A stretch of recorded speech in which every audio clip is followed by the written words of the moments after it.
And now it's time for Who's Views, with the latest review of the newest Doctor Who episode, titled Oh dear. Right, I think we'll give this one a miss. Actually, just pack that up, will you? Thank you. Just leave that. It's all right. We'll head off to the pub.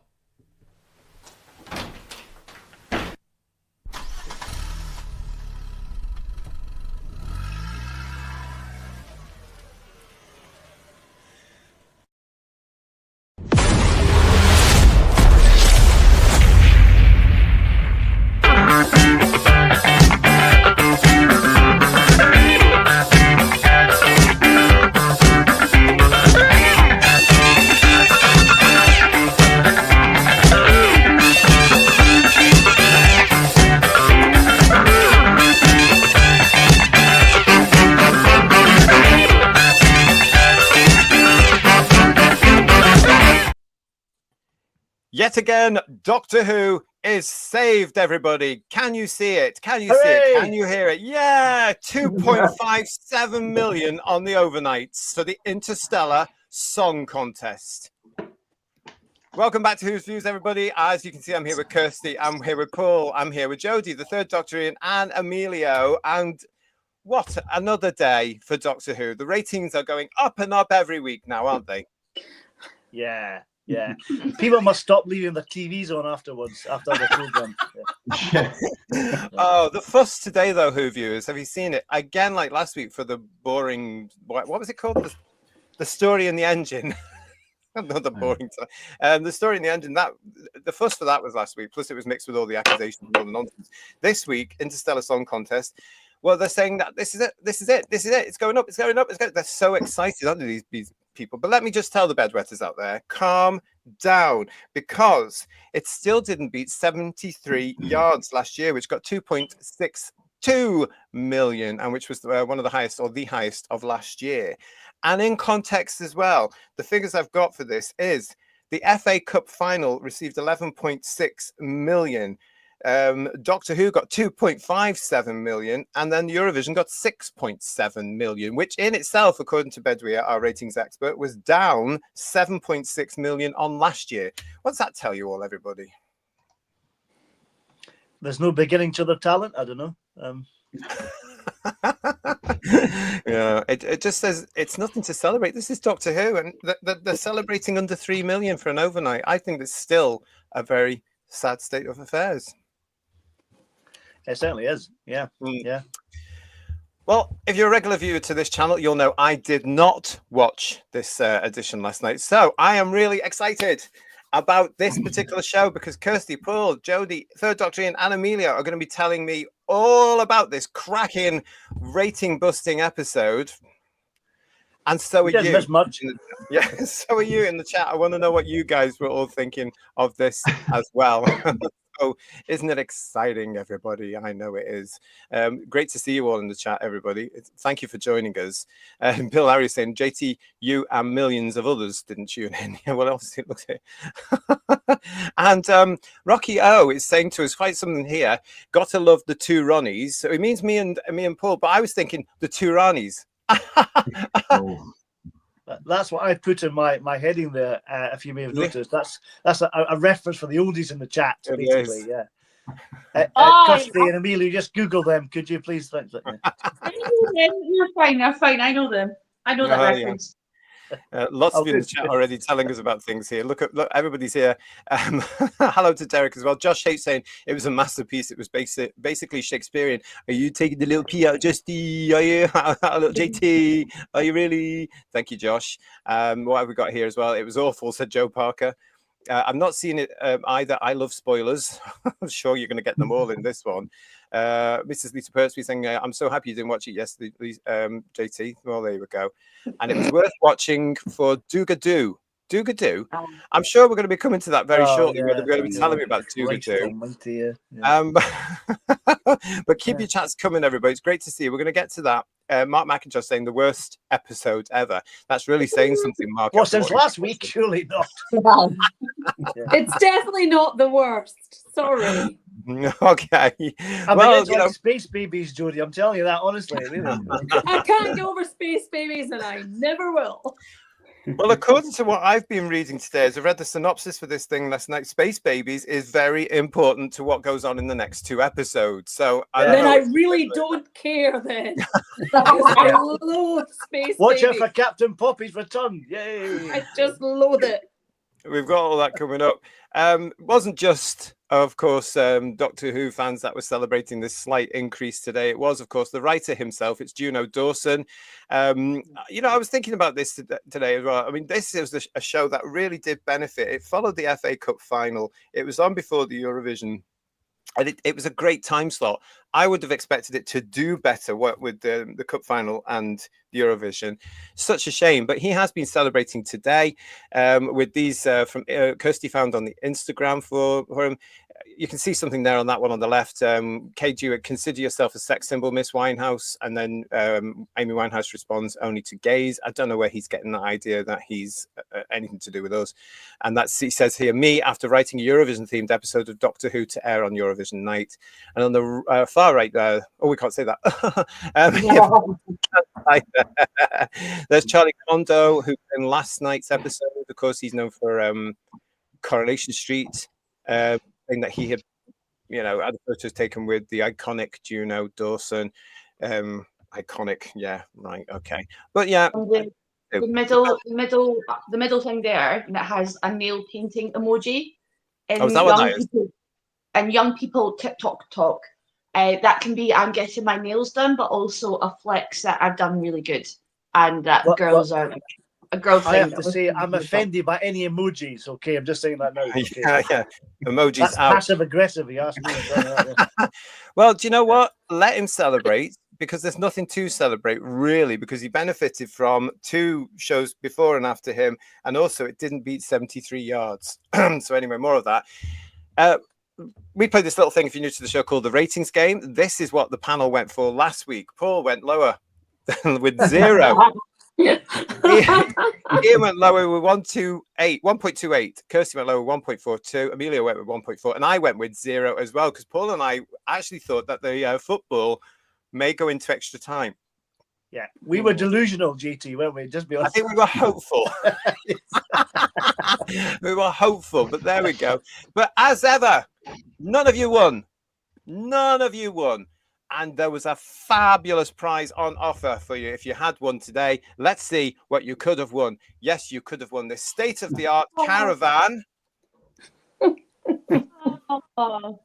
This is gorgeous. It's state-of-the-art. The rust does come off with a little bit of elbow grease. It's absolutely fine. But you could have won this amazing piece of garden equipment, because that's the only place it would have gone. Or you could have had it in your drive.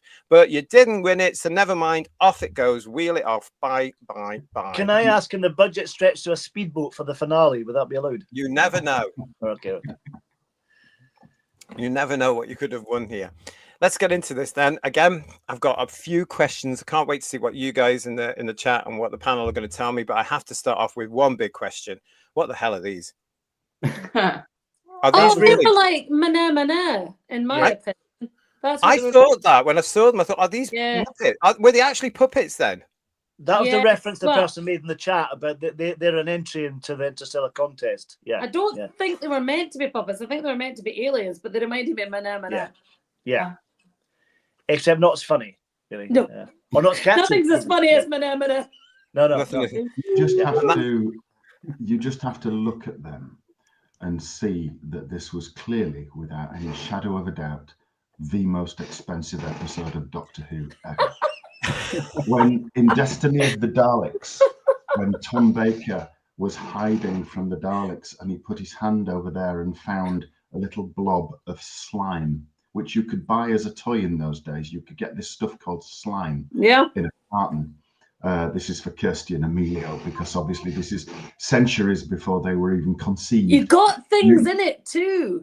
Yeah, with bits and things. Yeah. And that's what it was. It was, and he just You said could it was throw a it at the car wall and it mutant. could have fallen down as well. Remember that? Yeah. I was thinking, yeah. And that when inflation was at 19% and the budget had nothing was more convincing than the crap served up in that scene there. It was embarrassing beyond belief. It really was. But that's the most expensive episode of Doctor Who ever, ladies and gentlemen. I'm glad you've mentioned this because I've been looking obviously for this show, Who viewers, through the pictures, and I can't see any evidence of why this was the most expensive Doctor Who in history. Can you tell me where was the money? Because it just looks like a normal show to me.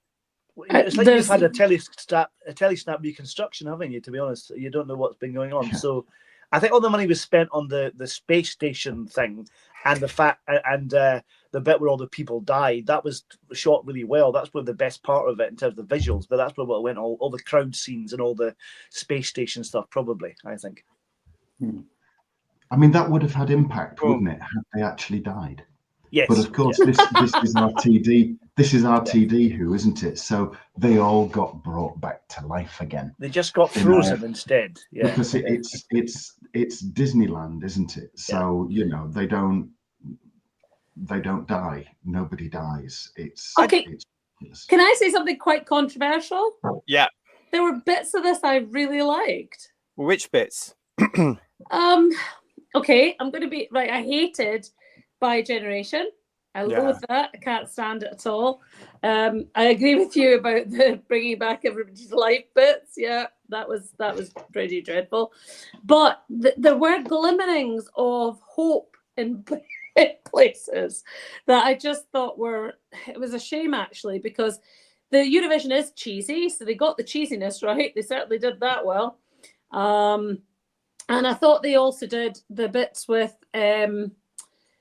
there was now I'm trying to justify it, but the robots were good. They were good. I liked the robots. You're going to have to tell me what the robots were. Well, they were security guards on the station, security guard that worked on the space station, and they were pretty good. I liked them. Okay. It's just like they just can't resist ruining the bits that are good with bits that aren't so good. I just want to go quickly to the chat because we've got a lot of people with us already. Thank you so much for joining us. It's great to see you. Joey's saying to me, my thoughts exactly, JT, show me the dollars. I did have a super chat from Digby, but I can't find it in our chat, in the chat I can see on this platform, Digby. I'm so sorry, but thank you for your super chat. It said, would this episode have been better if Gat was simply lip synced to the Reboss operation? Is that a reference to something that happens into the show or something, or? No, it's anything would be better than him speaking.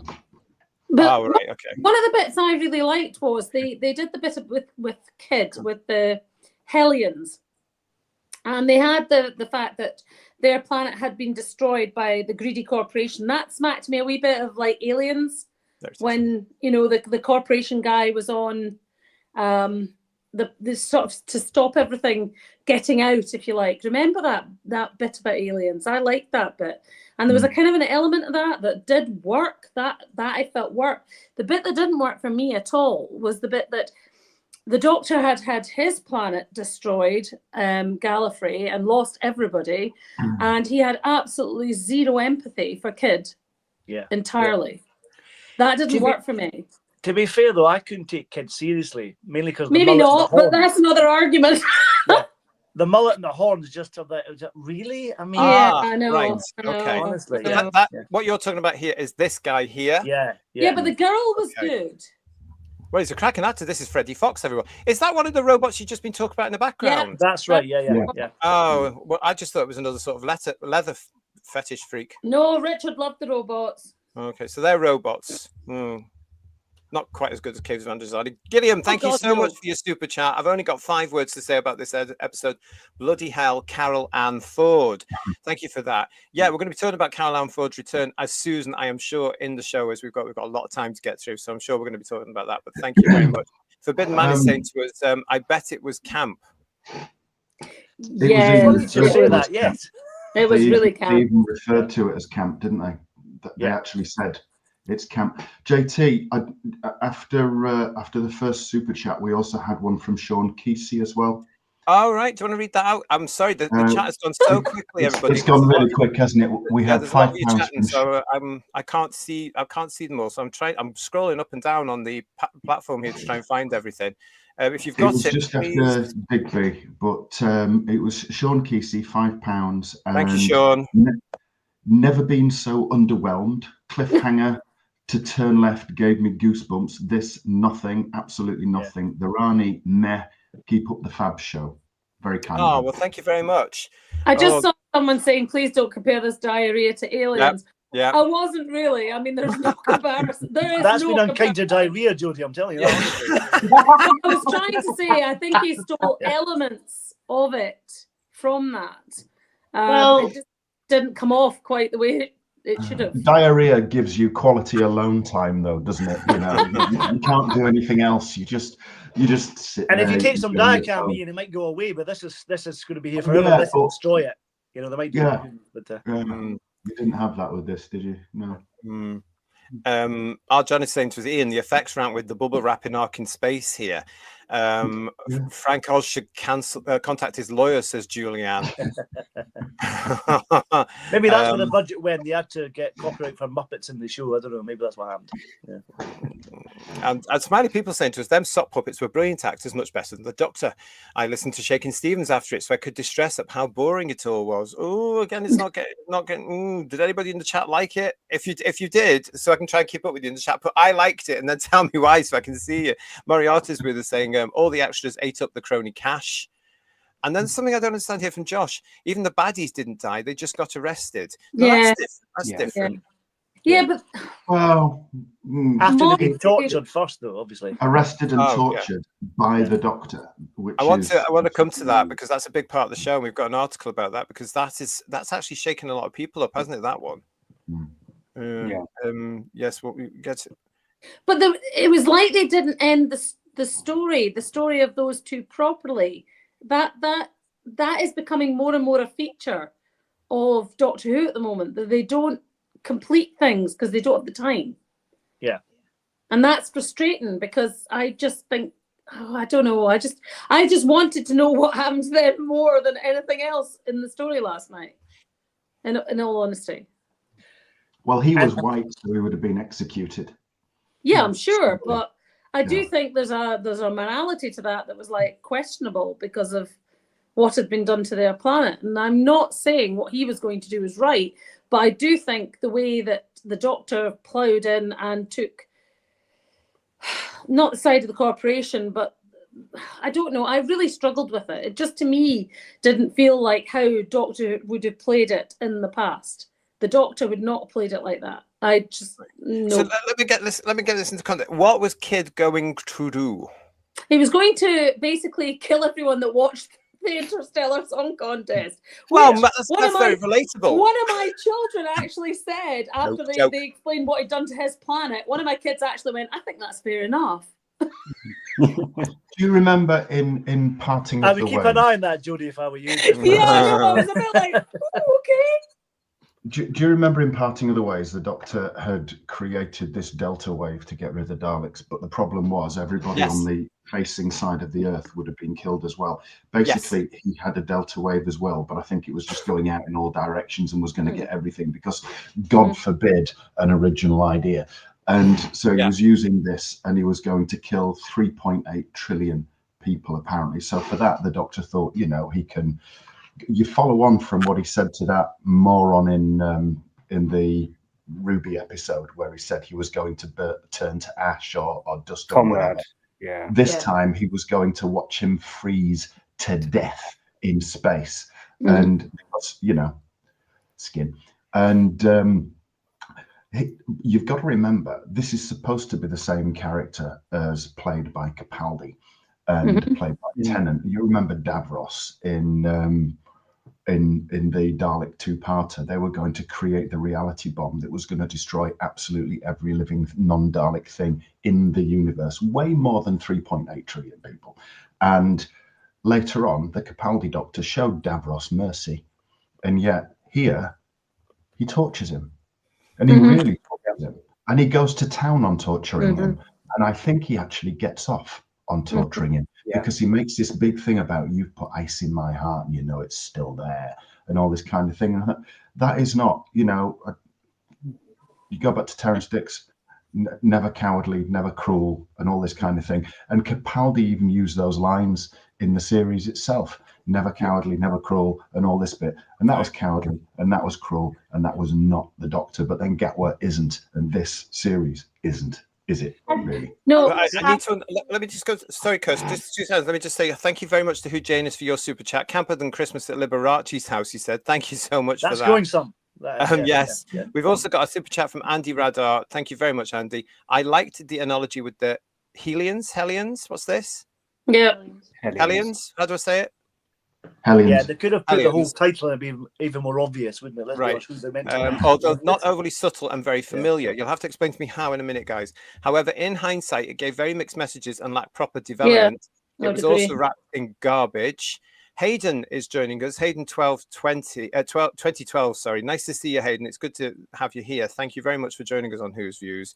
You're saying to us, Shooty's Time Lord victorious. I found last night's episode quite moving in some places, although I can see I'm in the minority. That's absolutely fine. You can be. Don't worry about it. We love it. No, If you I enjoyed get it, where tell they're us. coming from. Yeah. I think narratively, if it's going to be explained, it'd be okay. But I think there is something going on with this bi-regeneration nonsense that's going to cause him to regenerate, and this is part of it, the trauma aspect of it, no doubt. But I'm not holding my breath for it to be explained, though. Well, thank you for that, Hayden. And also thank you to PTA, Paul Thomas Ashworth with PTA. Torture is never justified, he says. Thank you. I'm a victim of torture and I have PTSD. Very badly let down by this crap. I'm very intrigued, Kirsty, as to this storyline. This has come out of nowhere. There's been no build-up, but this version of the Doctor, Kirsty, has been quite camp up to now. I mean, we know this is the alleged queer Doctor. We know that it's been subtly put into his character. So how subtly? Well, this season more so. I'd say since Rogue. Go on. Gonna say I don't understand why he was like that because of the regeneration, and David 1410 is still flying around, and he took all the he's dead. All the feelings and energy, and this was like a refreshed. I've been a therapy style Doctor, and he's having these kind of unhinged. Yes, he had no baggage, did he? He had no baggage. He has no reason to be angry like that. Like, what has happened happens. I don't understand why he behaved like that and, as you say, like got off on that. That was quite. I would cast back to Tom Baker's Doctor in Deadly Assassin describing the Master. He'd delay an execution to pull the wings off a fly. The Doctor now would delay an arrest to torture the suspect. He's no better. He's absolutely no better. This is a morally bankrupt lead character. Yeah. I'm a bit lost, but we'll get to this. We'll sort this out with me. Craig Dunlop is saying to us, why be offended by Shooty torturing the kid? He tortures us every week. And Sean Butterworth is with us. It should have made me so happy and nostalgic to see Susan, but I'm embarrassed that grandfather is now Shooty Gatwa. It's horrifying and cringeworthy. And David B on the same subject, and Caroline Ford must be wishing she'd stuck around for the web planet as opposed to appearing in this abomination. More about Caroline coming up there as well. During the show, of course. Always wanted Susan to return, says Paul Roughton, but not in this era. I've no interest at all. They are desperately throwing the kitchen sink at it now, and it's sad. Now, actually, that's interesting that Paul Roughton said that, because that's exactly what I thought when I was compiling the show a bit last night. I was looking at some of the reviews that were coming through. It felt like everything was in this. Susan's here. The Rani is in here twice. There was hints of another being coming into the show from the series past in the next 2 episodes. Is this desperation? What did all this have to do with the song? What was Mrs. Flood, i.e. the Rani's involvement with the song contest? I'm not quite sure. There's a running thing about this gadget the Doctor's got to triangulate where he is and stuff, and she keeps going on about, I've got that, I've got those coordinates or whatever. So I don't know what's going on there. There must be something going to happen in the last episode potentially, but I'm not holding my breath. Yeah, I got a sense of just because it's the Vindicator Paul that he That's what it's keeps called, yeah, whacking out every episode. Yeah, some load of nonsense. But I think it's just so that they know that he's gonna get back to Earth, right? I think that's the whole point. Is now the Vindicator's ready. So, but yeah, Myth Flood is just there to basically keep an eye on the Doctor. Basically, that's literally all she's there for. And then just at the end, because she was, I think, also frozen or whatever, she then had to regenerate at the end of the episode. Right. So you guys have mentioned this word frozen for a little bit now. Were they on an ice planet or ice? What's No, basically they were in they were space.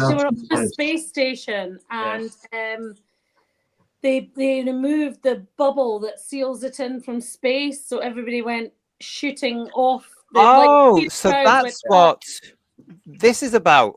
Yeah. Yes. Yeah. So basically, they went all up into space, and of course froze because it's space. And Shooty then had a vision of Susan, and somehow he was able to unfreeze and get on a confetti cannon to blow him back into the space station. Actually, that confetti cannon made me laugh. It really made me laugh. Yeah, it's very similar to. It was literally Gravity, but with a slightly different twist. With it steals from a confetti cannon. A confetti cannon. Yeah. It was Matt Damon's glove in Gravity, but a confetti cannon. It was Princess Leia in The Last Jedi all over again. This is it, isn't it? Recycling ideas again because they haven't got anything fresh. Yeah, but it wouldn't matter if he did it well. The problem is because he doesn't do it well, you're just completely like, what's that? Oh, that's from that. Oh, that's which actually you wouldn't care if it was cohesively put together and done well. So yeah. There was one thing that got me, GT, about this. It's called the Interstellar Song Contest, right? Yeah. It may as well be set on Earth, to be honest, because there wasn't many aliens in it at all. I watched Unleashed, and there was lots of creations they had in the background, but were hardly ever used. I mean, other than that woman who had the pride dress on, who looked like she was from Mission to the Unknown. Oh yes, it was like that was only a hint of alien contestants in it. It's like, why didn't you have more aliens in it to make it more a sort of interstellar around just planet Earth? You know what I mean? Well, come on, they had the cat compare. Yeah, well, that was that though, really. You know, that was, and I've done cats before. That's boring, isn't it? I mean, the thing is as well though, when they turned off the air bubble and everything, then okay, I mean, it might have been an idea to build a bloody roof, but you know, let's leave that for a minute. But I mean, one switch to turn it off. But they turned the air bubble off, but they didn't turn the station's gravity off. So why did they all float out? Mavity. One thing really my apologies. there to wind me up. I loathe that. So well, they brought the Mavity thing back in. Yeah. It got several mentions. Oh my god! But it's like Chameleon all over again. They just remember how to put it in. It's incredible. Yeah. It sounds to me like that though. That running gag is it's a failed running gag if it's true. Tired, or is it and I'm not trying to be funny, but it used to be a science fiction show. It's now verging into science fantasy, and I'm getting really fed up with it. It used to be science fiction. Science fiction, not fantasy. This is what they did say they were going to do. It did be that.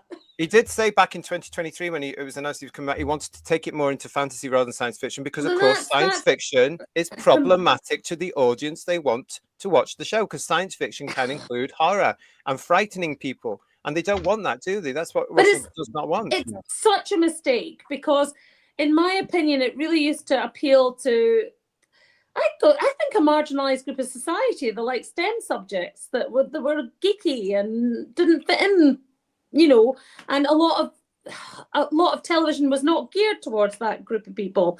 And I now feel they've totally. Oh, I don't know where to start. Well, we've got Harry. I think you put your finger on Julie. That's why we don't like it. I think. Oh. Here we've got. I can't remember. We've got Harry TV here saying, I find serious notes of Gatwa's performance as the Doctor forced rather than earned. And John Roberts, that's a good point, Harry. Thank you very much for joining us. And John Roberts says, why was Ryland put into stasis? Why on earth would you do that? I've no idea. I've no idea why you would do that. I mean, apparently, according to my research today, he was playing himself. Yeah. So let's talk about that in a minute as well when you guys are ready. I'd like to deploy the Vindicator in his Grand Canyon, says Jess. How's it go? Happy days are here again. Make of that what you will, everybody. And thank you, Mark Greaves, for your super chat. I liked it. The sets were spot on. The cast was perfect. Subtle storyline. The special effects were great. Just to be sure, we are talking about you and Eden shows, aren't we? No, we're not. He's been watching the Sea Devils. By the way, don't forget, stay with us here on Who's Views. We are going to be reviewing the Sea Devils as soon as we've got all this nonsense out of the way. Going back to proper Doctor Who. And also, we're going to be doing Battlefield for Jean. So stay with us here on the show. Michael Hallett saying, JT, it was bad. It boiled my pee. Thanks for sharing that, Michael. Jodie, science lady. It's like, so he's floating in space. I can't remember how he got the cannon, because if you're floating in space, you're stuffed. Unless you've got something to push against, you're stuffed, aren't you? So what did he do? My kids at that point went, because I don't want to burst their bubble, because that's like just mean. So my kids said to me, "Oh, how could he do that?" And I went, "He's the Doctor. It's magic." Oh, for heaven's sake! Because I didn't know what else to say. You should have just said you can't. Didn't you learn anything in science? No, I don't want to say that because I just don't. But I'll tell. Well, them. it is fantasy. Wouldn't all your internal liquids boil before you froze? Yeah, pretty much. Yeah. Although we have told me that had happened. Damn it! We have established in original and proper Who, of course, that the Doctor can survive a little while in really icy cold conditions. Yeah, but can't he? No one else can. No one else they all can. survived. Oh, yeah, he brought them all back. All of them. Yeah. I mean, I'm not trying to be funny, but even Douglas survived. You, when the Vogons blasted you into space, you were dead. Yeah, exactly. So I didn't get that bit, probably because I'm looking at the chat as well. But so everybody at the what was it? Sort of 3 billion people were at the audience in this thing apparently, and they all came back and just had a bit of a cold and had to have a Beecham's powder. Yeah, I think there was 150,000. I think there was 150,000 people in the audience, and they all came back. And the last one was Mrs. Flood, and she said her dual brain stems had ice damage, which caused her to regenerate. Bigenerate. But that's a shame they did that, isn't it? It's a shame that she was still there. Does anyone think Anita Dobson knew she was playing the Rani when she was cast? I don't think she must have done. She must have done. I don't think so. I think the Rani's tacked on, JT. It really is. You think so? Was it like that? Was it? That's what it feels like. Yeah. Oh, what can we do? Let's put the Rani in. Yeah. Can I just mention this from Bedwea? Bedwea's with us saying, it sounds like my fears were founded with an audience at a live event being purged, crass and distasteful. And Rory and Cheryl saying to us, the blowing up of a concert. Yeah, I've suggested this before as well, haven't I, guys? RTD using the Manchester bombing as an idea is disgusting. I tend to agree with that because there's too much for me of the same sort of incident type thing here. You know, was connotations. As I am the social media representative on this channel, and there was a lot of connotations online this morning and last night of a certain thing that is going on right now, and a lot of it was kicking off last night in the Eurovision contest, if you get my drift, between the Potties and a certain sponsor that the actual Eurovision have. So there's a lot of that with real life things that is getting a bit too close to home. That we don't need to show. Yeah, I would agree, because I thought the whole genocide of a planet was trying to say, your planet was wiped out and all your people were wiped out, but it doesn't give you the right to then wipe out other people. It was just again bringing everything that's political at the moment crassly into what's supposed to be just escapism. And there's a bit of that I can't forgive. I just, but you shouldn't. You shouldn't. But why am I not surprised by this? This makes perfect sense to hear you say this, and it was always in my mind to be able to think this could be very, very controversial. It should have been a light-hearted comedy episode if that's what we're going for, because it's such the mixture of tones in this really weird. Eurovision is so camp and silly, right? But this goes camp and silly and really, really dark, and it's just really odd. Well, that's like Eurovision's last year's Eurovision. The last one I watched was not camp and silly. It was just pure political bull. nonsense, wasn't it? Hugh Janus, thank you for your super chat. Ryland would need to be iced this week to fit in with the date. We don't have that tech. And Stephen L. Rees, thank you for your super chat. RTD really is trashing the show. If he wants fantasy, he should create his own show, but I'm guessing that would mean him having an original idea. Absolutely it would, and then he'd have to pitch it to people and try and get it made, whereas Doctor Who is ready-made with a production company, BBC Studios, who want it on regularly as clockwork every year. Matrix Lord 212, thank you for that, Stephen. The Doctor has adapted from regeneration to regeneration. A Dalek blast originally would kill him after a while. His body would then survive a blast as the 11th. Thank you. And Stephen Braddock is saying 150 what was that? 150 million? Yeah, that was the ones that were blown out. But they were all revived for 3 minutes. Am I reading that right? 3 minute books. Well, they showed you them reviving certain numbers of them because it was a single cubicle, so they were coming out one at a time, and they were doing it to the sound of Bucks Fizz making your mind up, because why the hell not? Yeah, because I see what you're saying there. I see what you're, so it's a book. Yeah, Bucks Fizz, you had a Risen song, and well, it's a little bit of money for them, so I love them. And then they did the bigger kind of machine as well, didn't they, with the larger groups of people as well? Yeah, into the pods. Yeah. We've got Wild Hunter with us, guys. After getting the last calibration he needed, did the Doctor take Belinda back home and save the Earth? No. His priorities was to watch an Interstellar Song Contest. Okay. And Mark Jones is saying, thank God we didn't get Anita Dobson running around in a knickers like Gatwa in the first Bi generation. Some people might have preferred that. And who's this? T. Drury, nice to see you. Welcome to Who's Views. It was 100K in the audience. Okay. I like your little character options figures there. They're nice. With your little TARDIS there. I like those. Thank you very much. It sounds like this was a bit of I don't know what to call it. Confusing. Yeah. So Sydney Rough Diamond wants to know, Gallifreyans have dual brain stems now. Yeah. And apparently we are back to genders, because she described Time herself ladies, Time lady. I mean, surely she is just a female presenting Time Lord. Let's get it right. Or is it different when it's a man? So why can't Navani come back as a man? You know, just saying for equality reasons. You know, Can I just say Archie was brilliant? I have to say she's really good. She really nailed it, I thought. She got real Kate O'Mara vibes from her, I have to say. Well, how long was she on screen for? For about 30 seconds, really, but just about 2 minutes, maybe, Okay. Not a lot. Well, this is a picture of Archie Panjabi as the Rani, as we all knew, because this news that she was going to be in the series was announced some point last year. It was pretty obvious to me. What I'm not keen about is the fact they put her in an old costume of Kate O'Mara's.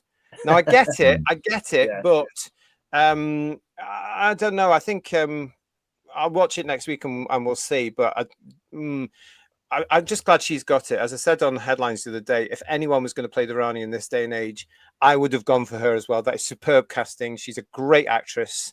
And I'm looking forward, actually, to seeing her and seeing what she does. I just know the script is going to be bloody awful, but I'm looking forward to her. And welcome to the Doctor Who world, to Archie. And I look forward to meeting her at a convention and getting all my Good Wife's DVDs signed. I don't understand these pictures from next week, though, either. So this is the Rani with her previous incarnation. So this is the Bi generation, right? Yeah. Oh, my God. Right. So how did this one happen? What happened here? The one I've seen before with this nonsense, he was shot, wasn't he? Yeah. And something happened. This was supposed to be a Time Lord mythical thing. She's lucky she got a long coat on, wasn't she? Because she would be. How did this happen as well? Have they explained how they got the costumes? They just said, well, they didn't explain the costumes. They just said she'd had her brain sort of froze, and that's why it was. But to me, it was just pants. I hated it so much. It was like an ice cream headache, wasn't it? To be honest, it was just horrible. I just don't understand why he's doing it. Why does he need the two of them? Why couldn't he just have Anita Dobson being however she died? I don't know. How did she die? Frozen brainstem. I think it's, in all honesty, I think it's to justify the previous Bi generation. I'm absolutely convinced of it. Right. And I just, for that reason, I'm just like, oh, give it up. It's just annoying now. Do you think that's the reason he's done it? Because he knew fans didn't like it? Yeah, I think he did it for that reason. Yeah. And I'll tell you something else that didn't go down well, if I can be honest about this. Because I was watching with my daughters, they're obviously the generation he's wanting to catch. He doesn't give a stuff about us. Right. But what was really interesting was they had not a clue about the Rani. And it suddenly struck me, they should have laid some ground there, seriously. Because my two were just impact for the audience My unless two you're were a like, fan. what? Yeah. What? Which Doctor was that then, Mum? And I was like, Sixth Doctor. And then like Richard challenged me that it was Tom Baker, and I'm like, no, it wasn't. And then we ended up in an argument about the Rani, and I was like, oh, but she was amazing because she was totally 80s shoulder pads. You know, it's just of its era, but in a good way. I don't know. Yeah. I just feel Well, they didn't do the prep work for that at all. I'm hoping she'll disguise herself as Mel again in the finale. That'll be fun. Well, yeah, well, I want to come to that at the end of the show. Yeah, Emilio, you're trying to get in there. You tell me something. Yeah. Well, I think the one thing I did catch is in with the bi-regeneration that basically the new Rani anyway, not the Anita Dobson one, basically referred to herself into basically the definitive article and superior to Mrs. Flood, and the way Mrs. Flood immediately goes ma. Yeah. So I think there's a thing that they're going to try and do with that around the fact that maybe Shooty Doctor coming out of bi-regeneration is now the superior Doctor to the original Tennant run of Doctors. I think there's something there that they're going to do with that. She was so subservient to the new Rani basically. So I think there's certainly something on that. Is that because there was something went wrong with the regeneration?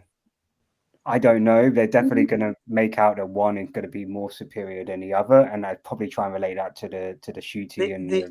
They really missed a trick there. They could have had a bit of a three Doctors thing going on with the two of them being a bit fighting against each other and bantering a bit more. That would be much more fun. But do you know what? This seems to me, from what you're saying and from the pictures I've seen, and not many. And can I just point out before I get to my point on this? That's a really cheap set. Look at that. That's not worth billions and billions. I'm sorry, but it's not. Anyway. This whole thing about bi-generation, I think it's absolutely nonsensical. It doesn't work. And in the show, how are two of them in the same place at the same time? So now we've discussed this with the Tennant one. What happens if Mrs. Flood's Rani dies, and then the other one's still there? Because at some point, surely.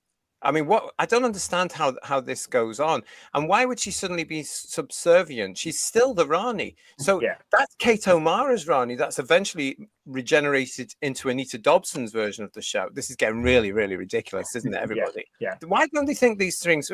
Kate O'Mara's Rani, you cannot touch. She established the character. She brought it to life. She was amazing. I'm sure Archie, given a bloody good script, will also be. I'm not saying that, but what I'm saying here is, why bastardize these characters? Because he doesn't actually care about them, in my opinion. How can you care about these characters and do what he's done to the show? Why didn't he? We know that RTD likes to copy himself. We know this, don't we, Who viewers? Yeah. Why didn't he just do what he did with the Master when he brought the Master back, and have Anita Dobson regenerate in a similar way without all the mystery to Derek Jacobi's Master? Well, there's now theories that because at the premiere that Joe Martin was there, but also Michelle Gomez was, and RTD said this morning that actually, because they said like the unholy trio or whatever the hell, Holy Trinity. Holy Trinity. One, thanks, Emilio. That Anita and Archie are actually counted as one. They are not two entities. So we've got two, and we've got these Conrads and the Ranis. So they're like, oh, will the Master come back? It will be Michelle Gomez because she was at the premiere and she had red nails, and Missy wore red nails. So probably. I think Missy is. Everything was in plain sight because Caroline Fo was at the premiere of the Star Beat, so it's all. Goodness me! Do you know where they're getting that from? They're getting that from the fact that Joe Martin was at the premiere as well, wasn't it? Yeah. And Michelle Gomez may turn up in the next. Anything can happen in the next two episodes. Yeah. But wasn't she killed off as well? Yeah. Yes. Yeah. I don't understand. Well, we didn't actually see her regenerate, but it was implied though, wasn't it? Implied, Okay. Problem being is saying, are there any more white characters we can race swap? Susan next, I assume. We're going to get onto the subject of Susan returning after all these years. God bless Carol Ann. To be fair, but I reckon this is what I was thinking today, guys. What if he regenerates Susan? Oh, don't. Yeah, I was thinking that. Yeah. What if he's brought her back just so he can regenerate her into something else?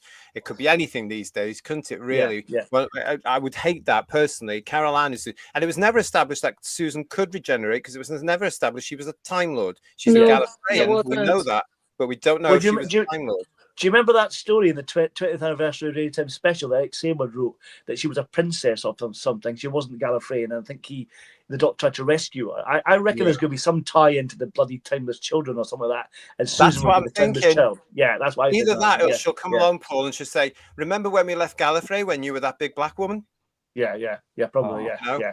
Before you regenerated into the old guy, there's something coming here, Who viewers. I tell you, there's something coming. Lots of you in the chat. Moffat's era, though, Moffat's era showed a flashback to them leaving Gallifrey, and it was Susan and the First Doctor. Yeah. So he can't. Yeah. He'd struggle to. They can. He can. I mean, one thing that he's done now, he's made it very clear to all of us, especially all of us that know the show better, I would say, than he does right now, is it's his show, and he can do what the hell he wants with this. And that message has come through loud and clear over these last 2 years. We've got 2 more episodes of this series left. It's been a massive failure. The whole run since the Tennant things, it's been down and down and down, hasn't it? But he's made it very loud and clear. It's his show. He can do what the hell he wants. Minkin too is saying, when was this episode written and filmed? It was last year. It was written, I would say. Juno Dawson has hinted that it was written around about 2023 into 2024. It was filmed last year. There you go, Minkin. Thanks. Listen, guys, we've got to say a huge thank you to everybody that is in the chat with us tonight. It's absolutely fantastic. Great to see you all. If you're new to the channel, please subscribe to the channel. If you've already subscribed to the channel, please make sure you are still subscribed to the channel. It's great to see you all, and we love this. David B is saying there's only 4 days until the anniversary of the Manchester bombing as well. I know, bad, wasn't it? Dalek Lives Matter is saying a Punjab Rani has now put right the cultural appropriation. Rani is a Punjab name and Archie is a Punjab ethnicity. It does make sense. Well, that's what I was going to say. We were all around back in the old days, though, weren't we? Where Pip and Jane Baker actually said that. They said it was the name for a princess, but they wanted Kate O'Mara. John wanted Kate O'Mara. The story was, of course, that Kate got in touch with John and said, "Get me the hell out of Dynasty. I want a normal job and I want to be in a quarry." And that's bloody well what she got. And we were never going to say no to the legend that was Kate O'Mara. Never going to say no to her, were we? It was so exciting to have Kate in 2 stories, of course, back in the day. And 3 stories. 3. 2. Shut up. He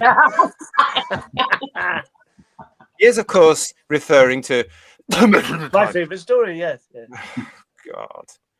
I was going to say, JT, to Jodie's point, nobody knows who Devani is. I think Stephen Moffat actually said when he was asked about whether you bring back Devani, like, well, nobody would know who she is.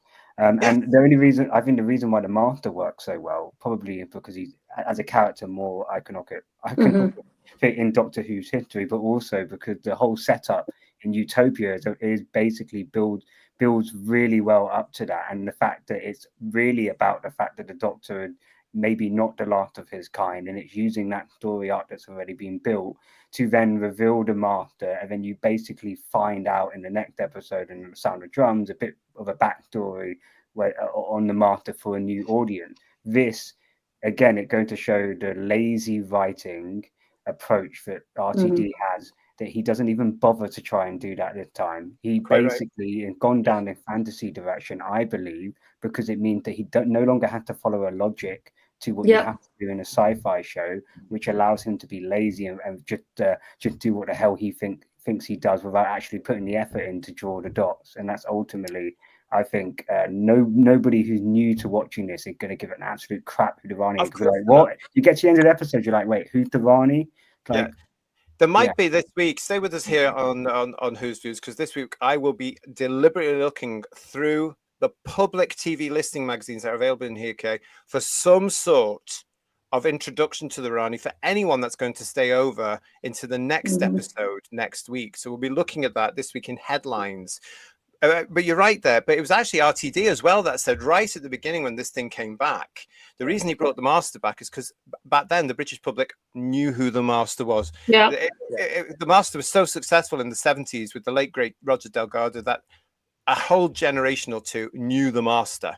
You know, even Lorraine Heggessy, who got the series going again, knew the Master, and she wasn't a fan. So that was great. But it was RTD that actually said, "Why would I bring back the Rani? Nobody knows." And I'm paraphrasing who she is. So why did they? Mark Greaves, thank you so much for He's this. right. Like stealing from Red Dwarf now. Go on, Jode. I made that point last night. I was like, "Oh my god, a hard light hologram! It's rumor. They should. They just know." Hologram. Oh, yeah. There was I've got a picture of that. That confused me. Is that what that? Oh, right. Yeah. They talked Graham about a hard light hologram, and I was like, "That's totally stolen from Red Dwarf." That's why I suppose you get into this theme of what's he stolen that from? What's he stolen that from? Because he doesn't even hide it. No, he doesn't. That's supposed to be called a homage. Great thing about this show is because I didn't watch it, I've been looking at Who viewers and downloading lots of little pictures that we're going to come to, I hope, in the show, not knowing what the hell they are. So you lot have got to explain them to me. Mark McIntosh, and they managed to shoehorn pronouns. Again, you're kidding me, really? Yeah. Oh, for crying out loud. Philip Roy is saying we could have had Anita Dobson running around in her knickers with her husband's recording a flash aha in the background.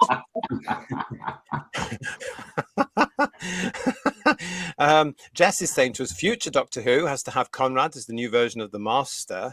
Yeah, that's also something that's going around. That he's Is it really? From the it's something to do with the Master as well, and Conrad maybe is the Master. But then there's Conrad could be a host body for the new Master or something like that. Yeah. Get an idea. I'm sorry for laughing. I thought the Master had been given a new regeneration cycle. Well, that was last week. This is different now, isn't it? Oh, right. Oh, yeah, that's fair enough, isn't it? If the Doctor can be female, why can't the Rani be male, says PTA? And George is with us saying apparently there's a third person in the unholy trinity. Yeah, because apparently Mrs. Flood doesn't count. Yeah, apparently. Well, this goes right back, he says, looking at his notes, to the Star Beast, where the Meep mentioned the boss. Yeah. Which we've all forgotten because it was bloody rubbish. Is that a computer, do you think? It'll be a computer, won't it? Yeah. Well, you know, there's a lot of rumor going out there, but apparently the boss will be revealed at the end of the next episode going into the reality war. And there's a hell of a lot of people saying it's Omega. Oh, okay. So let's wait and see about that then, shall we, George? Tim Kins Yeah, is another classic series episode. He doesn't know anything else, does he? He ruined Sutet last year. Let's see what he's going to do with the Rani, and if it is Omega or anybody like that, let's see what he's going to do with them. But there are also rumors that the Daleks will appear in the last episode, and I can't see that happening. But Tim Kins is saying to us, the clash of tones is standard in the tribe Dawson belongs to. Camp stuff 1 second, ugly using of awful real events to make horrible points the next, and you're not meant to call any of it. Go on, Paul. Yeah, I was going to say, like the Rani, bringing back Omega as well is like, who's going to know who Omega is? When they did it in Arc of Infinity, that was hard enough to understand who Omega was. But that was only 10 years since the last time he was in it. But it's like I know the fans knew it. Let's face exactly. it. Yeah. So you know, but we had the three Doctors 2 years before with Five Faces of Doctor Who, hadn't we? So he did have his repeat. Whereas you're absolutely right here. No, there's nothing at all. You are true. That's true, and that's actually. I remember Nathan Turner being on something or in the magazine or something, the Doctor Who Monthly, saying that's why he felt comfortable with doing it because they'd repeated the three Doctors. So that was his excuse. Of course, it was all about just bringing people back in the 20th, wasn't it? Quite rightly, because it was the 20th. Yeah. And here we are now in 62nd, 63rd year, going, oh God, oh God, oh God. RTD is aware that even when a Time Lord dies, they are still alive in the past and traveling through time and space. So there are plenty of tales they can still show, Problem Being says. I totally agree with that. That's why I'm thinking this whole bi-generation thing is nonsense. Again, from what you're telling me here, what they could have done is having something wrong for the Anita Dobson Rani to go, I can't handle this alone, not physically, you know, not literally. And then in comes the other one going, just as well I'm here then, darling, isn't it? You know, he's got no imagination. He has to ruin everything. Everything has to be shown. But what happened to the Guardian of Chaos as well? He's still to turn up, isn't he? Or she, who is going to remember the Black Guardian? We can't call it Black Guardian anymore. Yes, we bloody well can. And on this channel, we will be calling the Black Guardian, and the White Guardian, the White Guardian. It could be that as well, because we did get that sort of rumor end of last year, beginning of this year, didn't we? Isn't there a T-shirt was brought out with the Guardian of Chaos on it or something? Wasn't it? Yeah, they changed the name. Like that, They're all basically rubbish. What we got here from Bobby D75, Mrs. Flood turned good like Missy, really? And Matt the Silent Wee Music King saying the Rani is a super serious, strict evil scientist, not a Captain villain. Absolutely correct. And if they've made this character into some watered down camp stupidity, that's not very good for female role models, is it? Because the Rani was strong. She was out there. Look at the way she needed the master in the you know what. Fabulous. You know, that was the Rani. Maybe she'll need Shooty as well. That'd be quite good if she did. Yeah. I'm slightly dreading it now, actually, talking to you. I was looking forward to seeing Archie, but now the more I think about the scripts and thinking, oh God, what's going to happen? And I take it she's in the next two episodes. You assume so, yeah. Yeah. We've got here from Just Jordan. Hello, lovely. She is also basically the Rani's dog's body now, stolen from Mark of the Rani. And I wonder... Doggo, the Rani is the villain from probably the worst story in the classic series. You're talking about time and the Rani there, aren't you? It's growing on me now that I've watched all this crap. Yeah. I'd I was rather going watch to say, I wonder if Rani we'll get anything. the Rani's TARDIS and we'll go around and paint that big set, that Doctor Who set, black. That'll be creepy, won't it? That is brilliant. The Rani should have been brought back ages ago, says Pew Ferreira. I would have rather Archie and the Rani had been brought back when Doctor Who was Doctor Who. Yeah. I would rather the Rani have appeared rather than Missy. Let's just say that. That would have been a lot better. And so Missy should have been a different character rather than the Master anyway, shouldn't she? Yes, I would think, completely. you know. But oh yeah, Demorpin is saying she said she was the definite article, cheap memberberry phrase, but seemed disrespectful to Kate O'Mara. I can't comment on that because I didn't see it. I've just taken it as a memberberry, obviously to the first Doctor. But what do you guys think about this? Is it disrespectful to Kate? Not really. I don't think. No. Not really. No. I think what this just shows is this is just a pile of crappy, terrible fan fiction. That's it totally is. Ultimately, what this is, because the whole point of, I remember RTD saying before the first series launched with Millie Gibson and Ncuti Gatwa, that this is meant to be a jumping on point for new viewers, and you're chucking all of the like Sutek, etc. You know, like with the no care attitude to even explain or give any sort of background to a new audience. Like, if you're a new audience member, how are you meant to follow any of this? You can't. You just switch off, don't you? Well, we're fans and we're having trouble following it as it is. You know, it's incredible. It's this by generation nonsense that knocks us all out, because in the canon of the original show and also in the canon of the reboot, it doesn't make sense. It doesn't work. The Doctor dies, or in this case, the Rani would die. Your new one comes on. You get over it. It's when you think of the logic of this, it's crazy. Imagine. At the end of Planet Spiders, the Doctor regenerates and John Pertwee's still there and Tom's there. There'd be fisticuffs, wouldn't there? Oh, totally, yeah. Oh, the ego. He just seems to have made it into a soap rather than a I've been saying that for ages, Joe. That's what he wants. You know. Now, Michael Hallett's with us saying, if poppies isn't a thing, I will denote my hair clippings to science, red and black, which leads me into something I found. What the hell? What is it with this poppy thing? Now, this is why I'm thinking space babies is very, very important. I find it a bit distasteful, if I'm honest. This is the one bit of symbolism I was like, I don't think you should have gone there. Basically, they take over the planet that the Hellions live on for the poppies to make poppy honey. And then what they do is they basically blast the planet so they can never make poppies again. But given the symbolism of poppies and VE Day and World War II, I'm not convinced it was the best symbolism that they should have opted for. I think it's somewhat disrespectful. Yeah, I would say so. Yeah. That's interesting. It doesn't even make sense, because I don't think it doesn't. You can't even mine honey from pop. It's a load of nonsense. But I agree, Jodie. It's very. Is that not just the brand of the thing, isn't it? The honey, isn't it? The name of the brand. It wasn't very clear. But... You see, if you guys haven't picked it up, it's not clear. I only watched it once. I'm just saying that now before we get on my case. I'm looking at you, Ian. Okay, I'm just saying. You say that, Paul. You say that. Yeah. Secretly, I've watched it 4 times. That's why the viewing figures have gone up so much, you know. Mark Poskett, not that much really. Mark Poskett, hello, mate. Is by generation perhaps to explain why Sasha Dewan's master has none of the character development that Missy had. So implying Sims bi-regenerated into Missy and another version that became Sasha. That's really right. I think that's way too clever for RTD. I think So it is, Sasha yeah. Dewan's master came after Missy in the canon of the character. They just completely forgot about what they did previously with Missy. That's why it's See, different, I think. You know? I don't register Sasha Dewan because I never watched him, so I keep forgetting about it. So I take it he's still out there somewhere. Maybe he's coming back. Who knows? Yeah. And Legion of James is saying, I generally cannot stand anything I'm hearing. Join the club, mate. I tell you, it's confusing, isn't it? Just when you think they've totally annihilated Doctor Who, here they come again to beat the corpse. Just awful. Well, yeah, I think the last episode was a great example of why that in its entirety wasn't a Doctor Who episode at all. This episode goes to show that the Doctor is no longer the Doctor, and I think the last two episodes have just highlighted that not story-wise, neither character-wise, is there anything that resembles Doctor Who apart from the TARDIS that you see. That literally is. No. There was one proven that in the last two episodes, and if what got I think a lot of people very angry is that it really hit home those 2 points. So there was one moment that got me during this when Shooty was playing the Doctor, right? That I actually thought, that's quite like the Doctor. There's a bit where the gay couple, which I didn't believe in at all, they didn't seem like a couple whatsoever. Oh my God, I've got a picture of them. Whether they're gay or straight, they didn't seem like they were together at all. They seemed like these two, I take it. Yeah. They were just really odd. And then they were both hitting on Shooty at the end, which was interesting. What? Pardon? Hello? Got what? Sorry, what? Yes. Oh yeah, they were. Yeah. What?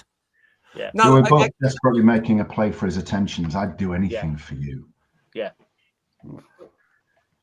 That's vile, and also that's stereotypical business they're same-sex attracted, so they're going to have to fancy the Doctor. I can't stand that. No. Where's the script editor when you need one? Oh, obviously not on this production. That's peed me off a little bit. And how grotesque did this go? Was there any sexual innuendo in this?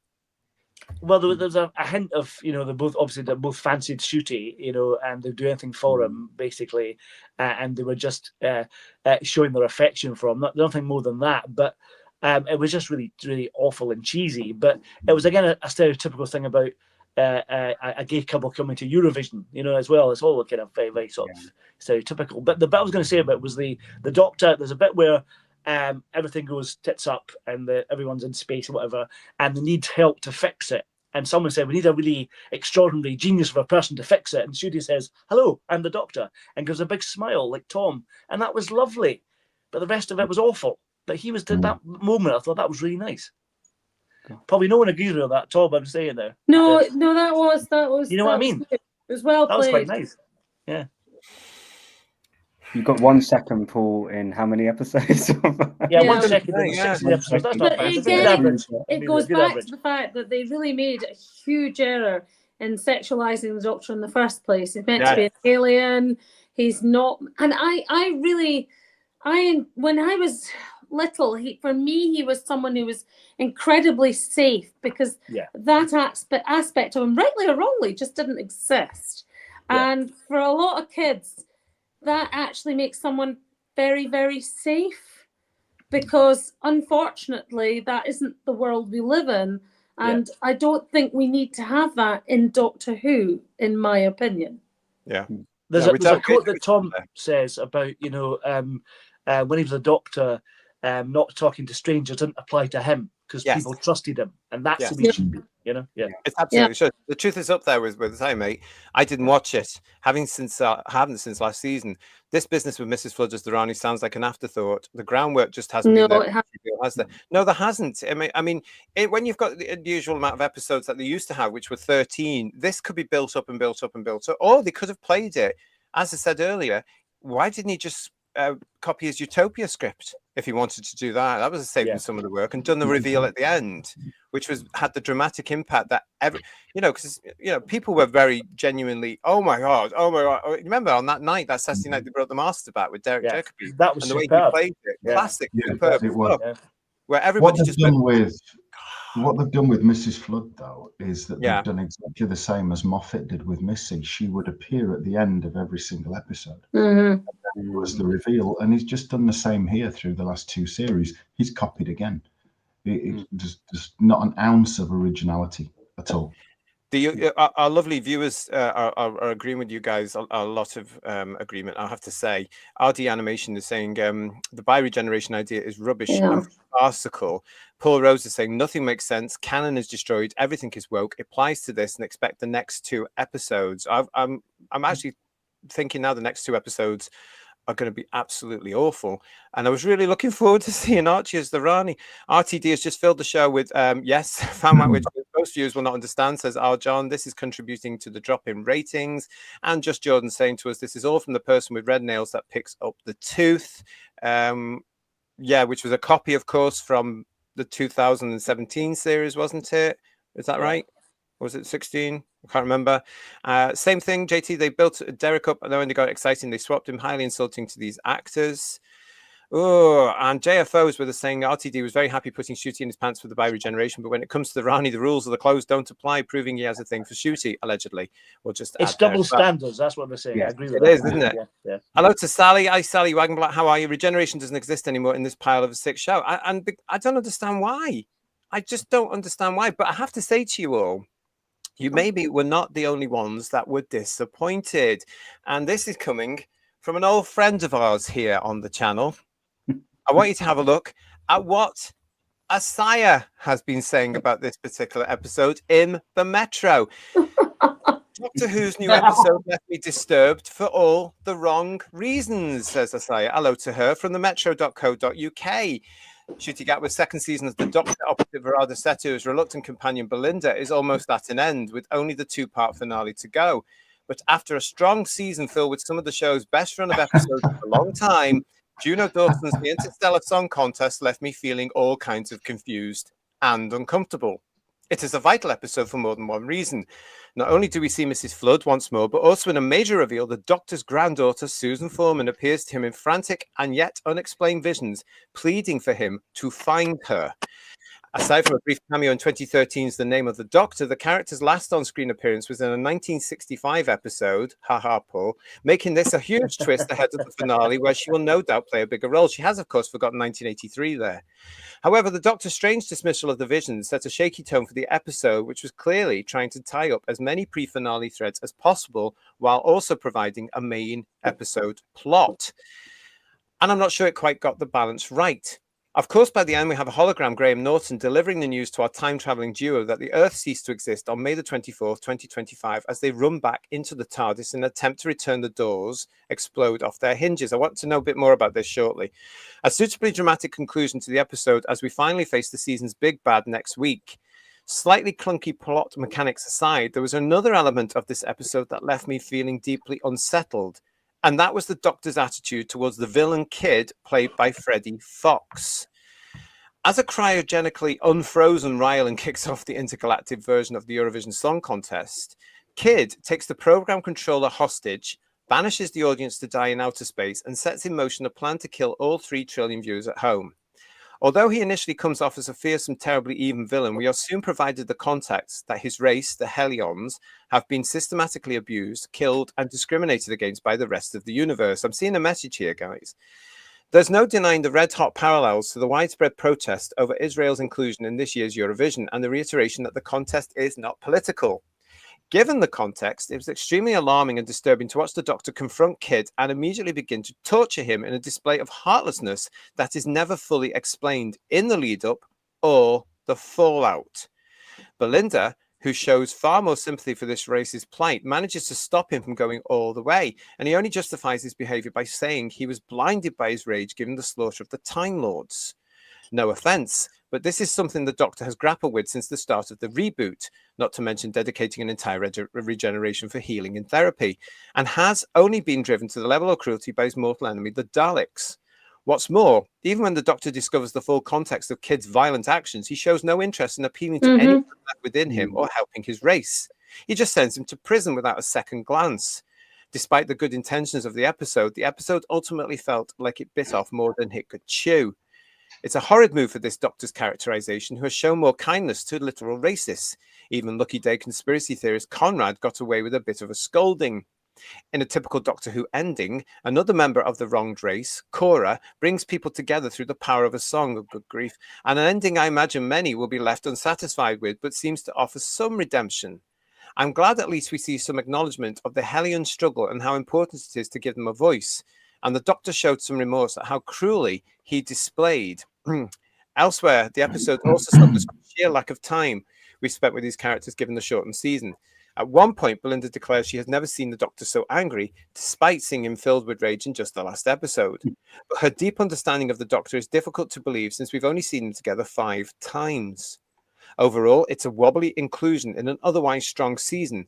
I can only hope the 2-part finale manages to raise my spirits once more. Wow. I say, wow, she's not happy about this one, and she's actually been, I would say, sitting on the fence there. That's unusual for our favourite there, isn't it, guys? What do you make of it? She's very right on the particular characterization of the Doctor torturing the kid, and Yeah.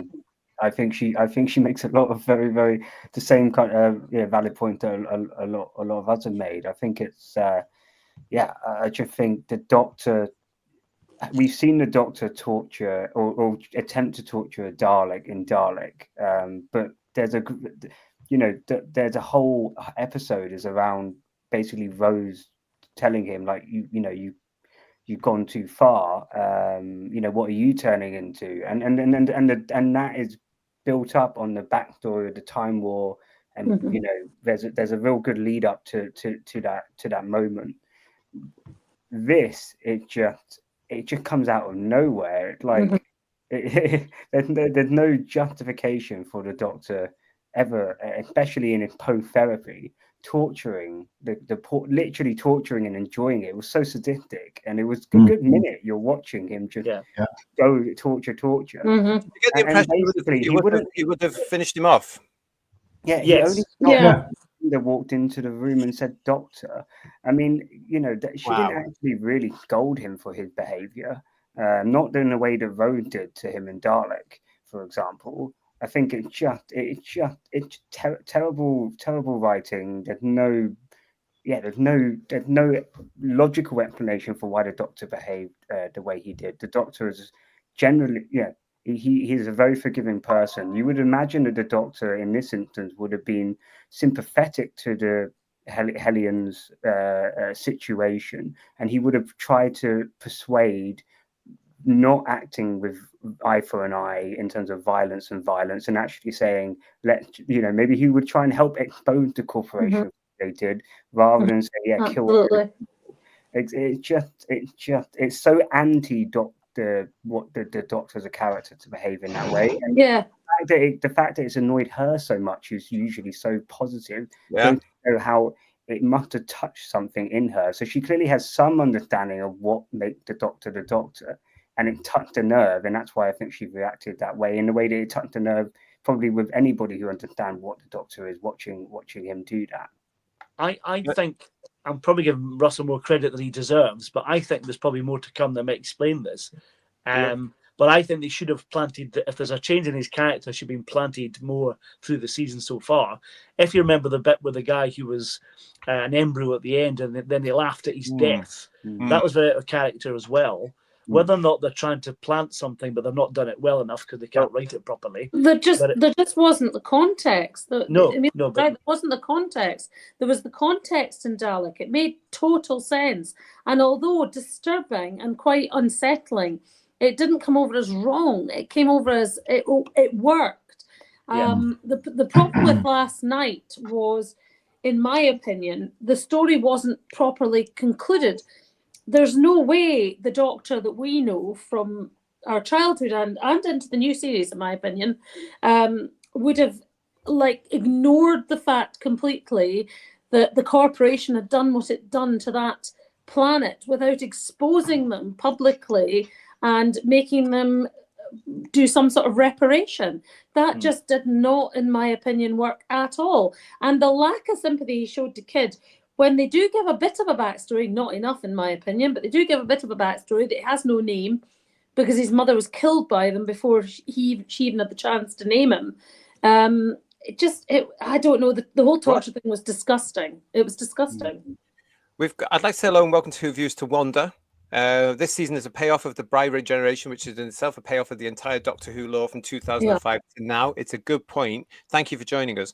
Moriarty is saying family of blood. He tortures an entire family for eternity. I'm not even going to mention that sequel to it. That was ridiculous. But there was quality in that, and it was over 2 episodes. So it was justified, wasn't it? Go on, Emilio.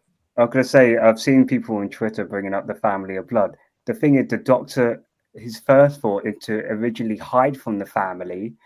Because he didn't want to have to resort to what he did, but also he gave them what they wanted, which was to live forever. It was a life lesson in a way. And as you say, it was well justified in the means of the story. So people bringing this up are just completely removing the context and just saying, well, the Doctor tortured people before. He'd never done it maliciously or without in the way that Ncuti did it and enjoying it sadistically. He'd never ever done that. And some people brought up the Colin Baker, with Perry, but he just came out of a regeneration. And to be honest, everyone hated that scene anyway, and people called it out for that it didn't have a place in Doctor Who, that scene anyway. So people bringing this stuff up to try and defend it, they have no leg. It doesn't. No, it's not defensible. Torture's just not that torture is not defensible. It's just not. From what you're saying, it was desperate writing to try and make Ncuti's Doctor a little bit more interesting. I've got JFO here saying what made it worse, Jodie, is after Ncuti tortures the villain, Belinda hugs him like he's a child and calls him wonderful. She doesn't call him to task for it, and she's obviously sympathetic to Kid and the other Hellion, and she doesn't call him to task for it. It just did not work. She should have absolutely harangued him, because that would have made it that would have given her a character and made her character work. And the minute she didn't do that, that part of the story then didn't work. But that's why I think there may be more to it. That's why I think there may be more to it in the last 2 episodes. It doesn't justify it, but I think that I don't think Russell could be that stupid to make it that not like the Doctor. You know what I mean? Well, yeah, I do. Let's look for that point that Paul's saying there, everybody in the chat as well, because let's remember this, Paul, because we need to talk about this next week and the week after. Because I reckon it's just going to be another one of these plot lines that is just because we all know RTD cannot write these finales. He's great at the build-up, isn't he? Yeah. And then it goes bleh in the next episode. Look at the Sutek thing. It just didn't work. Look at all of them, quite honestly. He turned back time so many times, didn't he? And all. This sounds awful, says Carwin. Glad I gave it a miss. It sounds like a dodged a bullet. Me too, mate, I tell you. Dalek Lives Matter is saying to us, what did you expect? A final 100 hours community service. Richard Brooks, I'm so glad I did not watch this. RTD, Russell Tuff Davis, has desecrated the corpse of the Doctor. It's disgusting abuse. A lot of people saying this is it. Mark A. Wright, this is not the Doctor, a queer person who inexplicably also feels at home in Nigeria and who actively enjoys torture. Goodness me. Good to see you, YW2324. Good to see you. Nice to see you. Jess is saying, come on, let's twist again like we did last summer. I don't know what that's about. You guys might know it. There is an awful lot of people in the chat talking about this complete revision at the moment of the Doctor. Pete Merritt is saying the Valyard is coming, Gatwick is going. Now, I want to ask about this because I've seen this a lot. Is this just the fans playing with the Valyard legend, or was there something in the episode to make them think this version of the Doctor is the Valyard?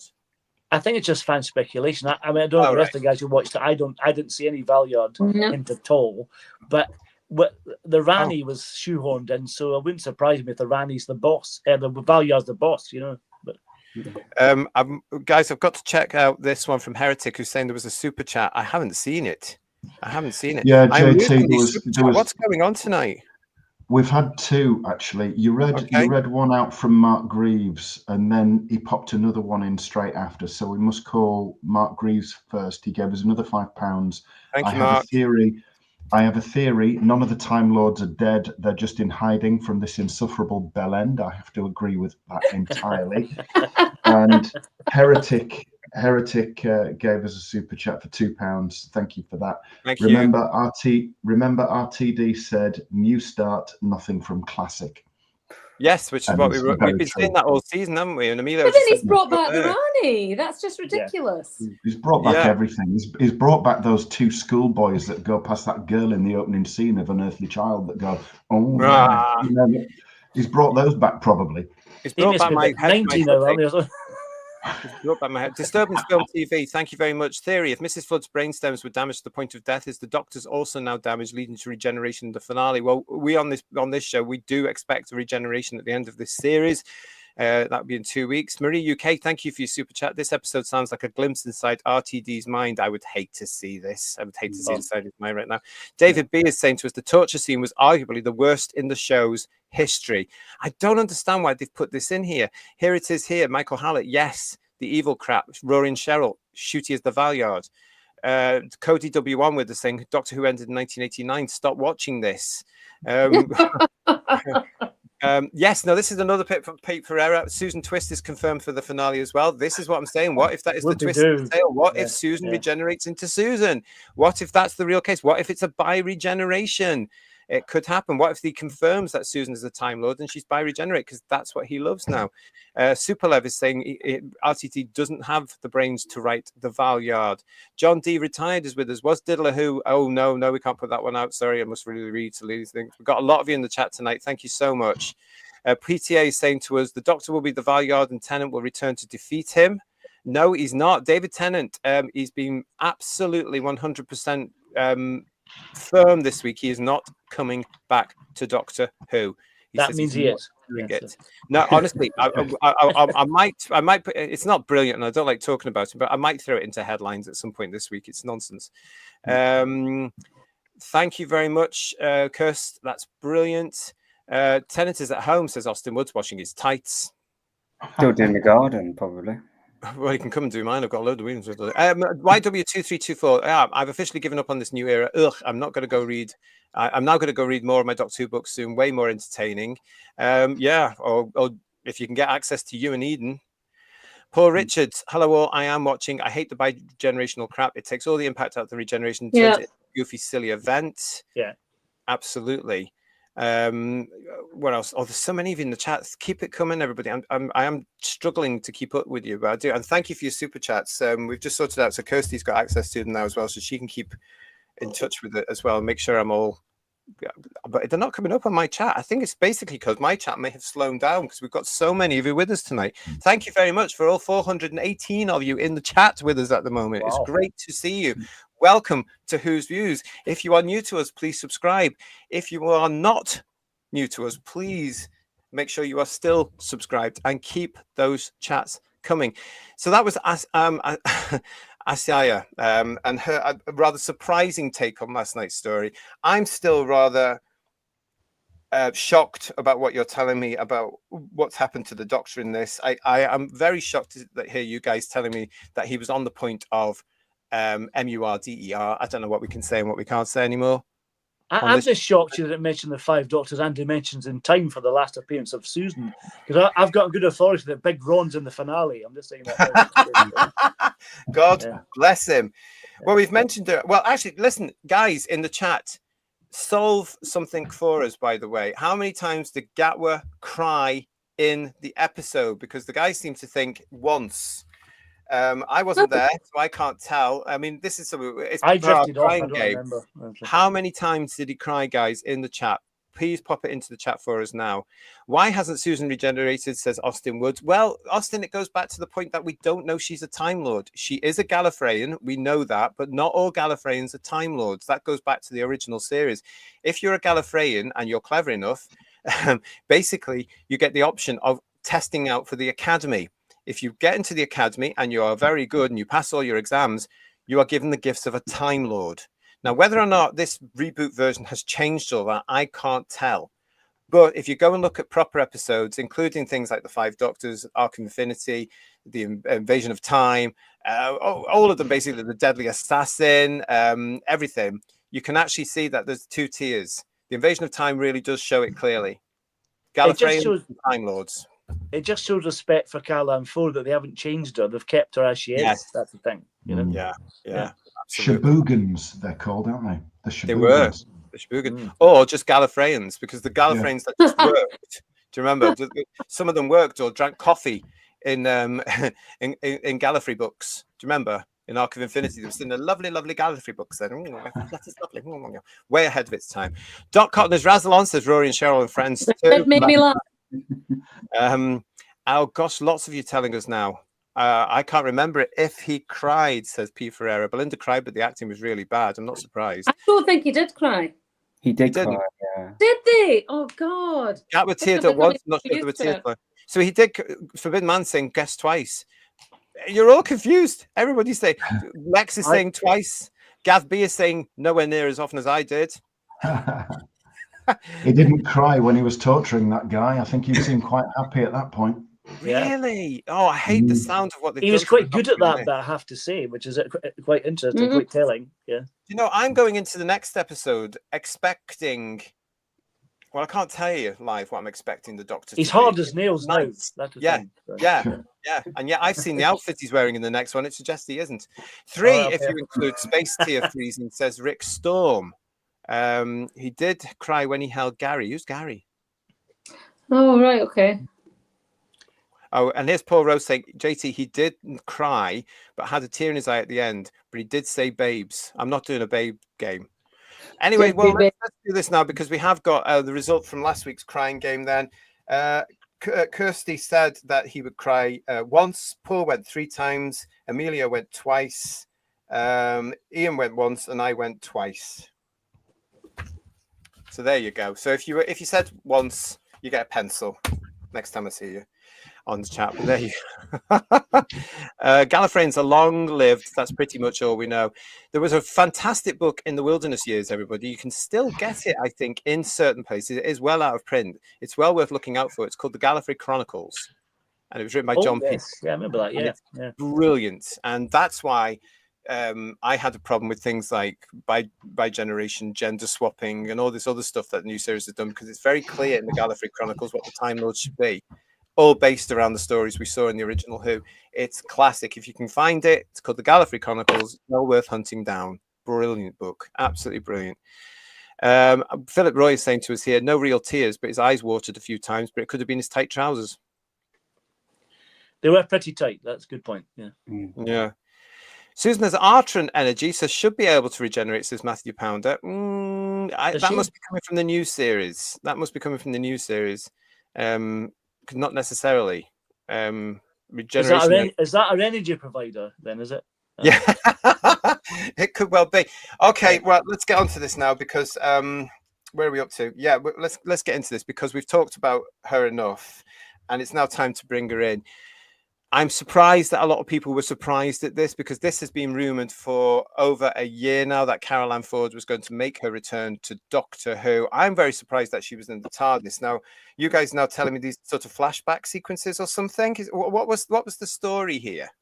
Dream sequences. So basically, when the Doctor basically ends up in base, basically she talking to him in his like head, saying grandfather. Etc. And that's what kind of, that's what kind of kick dart him, you know, using his confetti to get himself back and all of that kind of stuff. And when he torturing the poor guy, you know, she appears in his head saying, you know, grandfather, you know, Dot basically. Oh really? But the thing is again, it doesn't make any sense because unless they, again, we're going to give them the benefit of the doubt that they will explain this in the next episode, which I'm pretty sure they wouldn't. It's very obvious she's going to be randomly just appearing in his head. Like she'd never appeared in his head before, up until now. Like why all of a sudden does he start seeing her? I think it's It's just what RTD said on. I saw like a clip. He does stuff now just to generate content on Twitter, and I think he basically bumped into Caroline Ford in a after party for the first time, and basically just said, "Oh, you know, would you want to come back?" And basically, that's how it is. He purely just added her, I think, just to fan wank basically, and just to try and generate more content on Twitter. So when I saw Caroline and Ford turn up, you know, maybe if you asked me 10 years ago, I would have been like quite excited to see that. You asked me now, my first thought was like, oh please, why are you butchering her in this pile of crap. Like, get her off the screen, please. Please, Well, I don't want to see it. Sally's saying the same thing, more or less. I was always hoping that Susan would never had appeared in this utter tripe and only came back when proper Doctor Who returned, which will probably never happen. Now, I love Carol Ann Ford. Let me just tell you this. I absolutely adore Carol Ann. I've met her a few times. She's absolutely gorgeous. Yeah, she's fabulous. But we never, ever, until this particular time, for some bizarre reason, wanted Susan back, and I don't understand why this suddenly out of nowhere was this sort of fan necessity to have the Doctor's granddaughter back, because if anything it proves the Doctor can't change his gender. So that worries me now, is about what's coming on now, because there's so much that he will want to do with Susan, to be able to prove all sorts of things. I'm terribly worried that he's going to have a Traveling with Joe Martin's version bi-generate into something else so that Susan becomes fairly regular. Did they explain where she is at this particular moment in her life as well? No, there's no reference to that. There's no context for it yet. So she's not got a plunger with her and she's come back from 21st century Earth to 22nd century Earth. She's not, there's none of that. But she'll have a different costume and Unleashed, so she's definitely in the finale. So. Yeah, well, we've got that. I want to show you that here. Thank you for your chat, everybody. But we have got that picture. This is Carol Ann Ford's costume coming up, obviously, in the finale episodes, because it's very, very clear that Carol Ann Ford will be back in Doctor Who in the next 2 episodes. It's lovely to see her. I am just a bit nervous about what's going to happen with it. And this article confirms everything in the radiotimes.com. Legendary Doctor Who companion finally returns after more than 40 years. She's finally back. There aren't many people who could steal the show in a Eurovision-inspired Doctor Who episode set 900 years in the future. But Doctor Who's first ever companion returning after more than 40 years away? That'll do it. Yes, Carol Ann Ford, also known as Susan Foreman, the Doctor's granddaughter who joined William Hartnell in the TARDIS in Doctor Who's first ever episodes, made her long-awaited return in the latest episode, the Interstellar Song Contest. Throughout the episode, Susan appears as a vision to Ncuti Gatwa's Doctor, seemingly talking to him from the TARDIS. She first appears after Freddie Fox's kid hijacks the contest to collapse the air shield, sending the attendees, including the Doctor, floating off into space. Waking him up from his frozen state, Susan tells the Doctor, go back, grandfather, go back. She goes on to say, find me, hinting at a potential future appearance in the series, then returning when the Doctor speaks about being Belinda's protector and swearing to get her home. Later in the episode, Susan pulls the Doctor back from his darker instincts, with her image stopping him from torturing Fox's kid following his deadly plan. While the Doctor almost tells Belinda about what he's seen, he decides to laugh it off instead. What? But while nothing has been confirmed, we would guess that's not the last we'll see of Susan. Could she return in the finale episodes, Wish World and the Reality War? Well, of course, as we've just said, there she is there. So this is all a dream. But it could be some sort of Time Lord telepathic link or Gallifreyan telepathic link. Yeah. The interesting thing about it is, begs the question, Paul, why now? Yeah, why now? Yeah, well, no, yeah. It's too late, really. I adore Carol Ann Ford. She's lovely, and the bits and last night's episode were lovely. She was lovely in the little bit she did, but she's changed her tune, obviously, because remember in Unearthly Child when the Doctor tried to kill that caveman, she never stopped him then. So what's changed? And I disagree with the Radio Times synopses there as well, because he paused when he saw the vision when he was torturing Kid, but then he just carried on. He disregarded it and carried on. What? Say that again. He was torturing Kid. Yeah. He had Susan's vision telling him to stop, and he disregarded it and carried on. The majority of the torturing. Really? After he you're talking seriously bad stuff here, JT. Seriously bad stuff. I'm so glad I didn't see this. It was a good minute of it, and like I say, he only stopped when, again, it doesn't make sense. He only stopped when Belinda said "Doctor" and walks in. But when you get a vision from your granddaughter, you just continue. Why not? And he hugs her, and she, like we've already said he was wonderful. And clearly, torturing a white man doesn't mean squat to her either. Why are we surprised? Bitch face. But it was. I mean, I like Carol Ann Ford as well, obviously, and everything. But I am like with Ian Chester, the character Ian Chesterton at the end of Whittaker's era. I was quite sad that their appearances give validity to this absolute abortion of a show. Really, Yeah. It's a real I shame. mean, one of the problems is that Shooty is still playing the character he played in Sex Education. There isn't actually another character at all. And the other problem he's got is there's just no gravitas to Mavitas. Mavitas, of course. Sorry. Apologies. But it's true. It's just it's not working.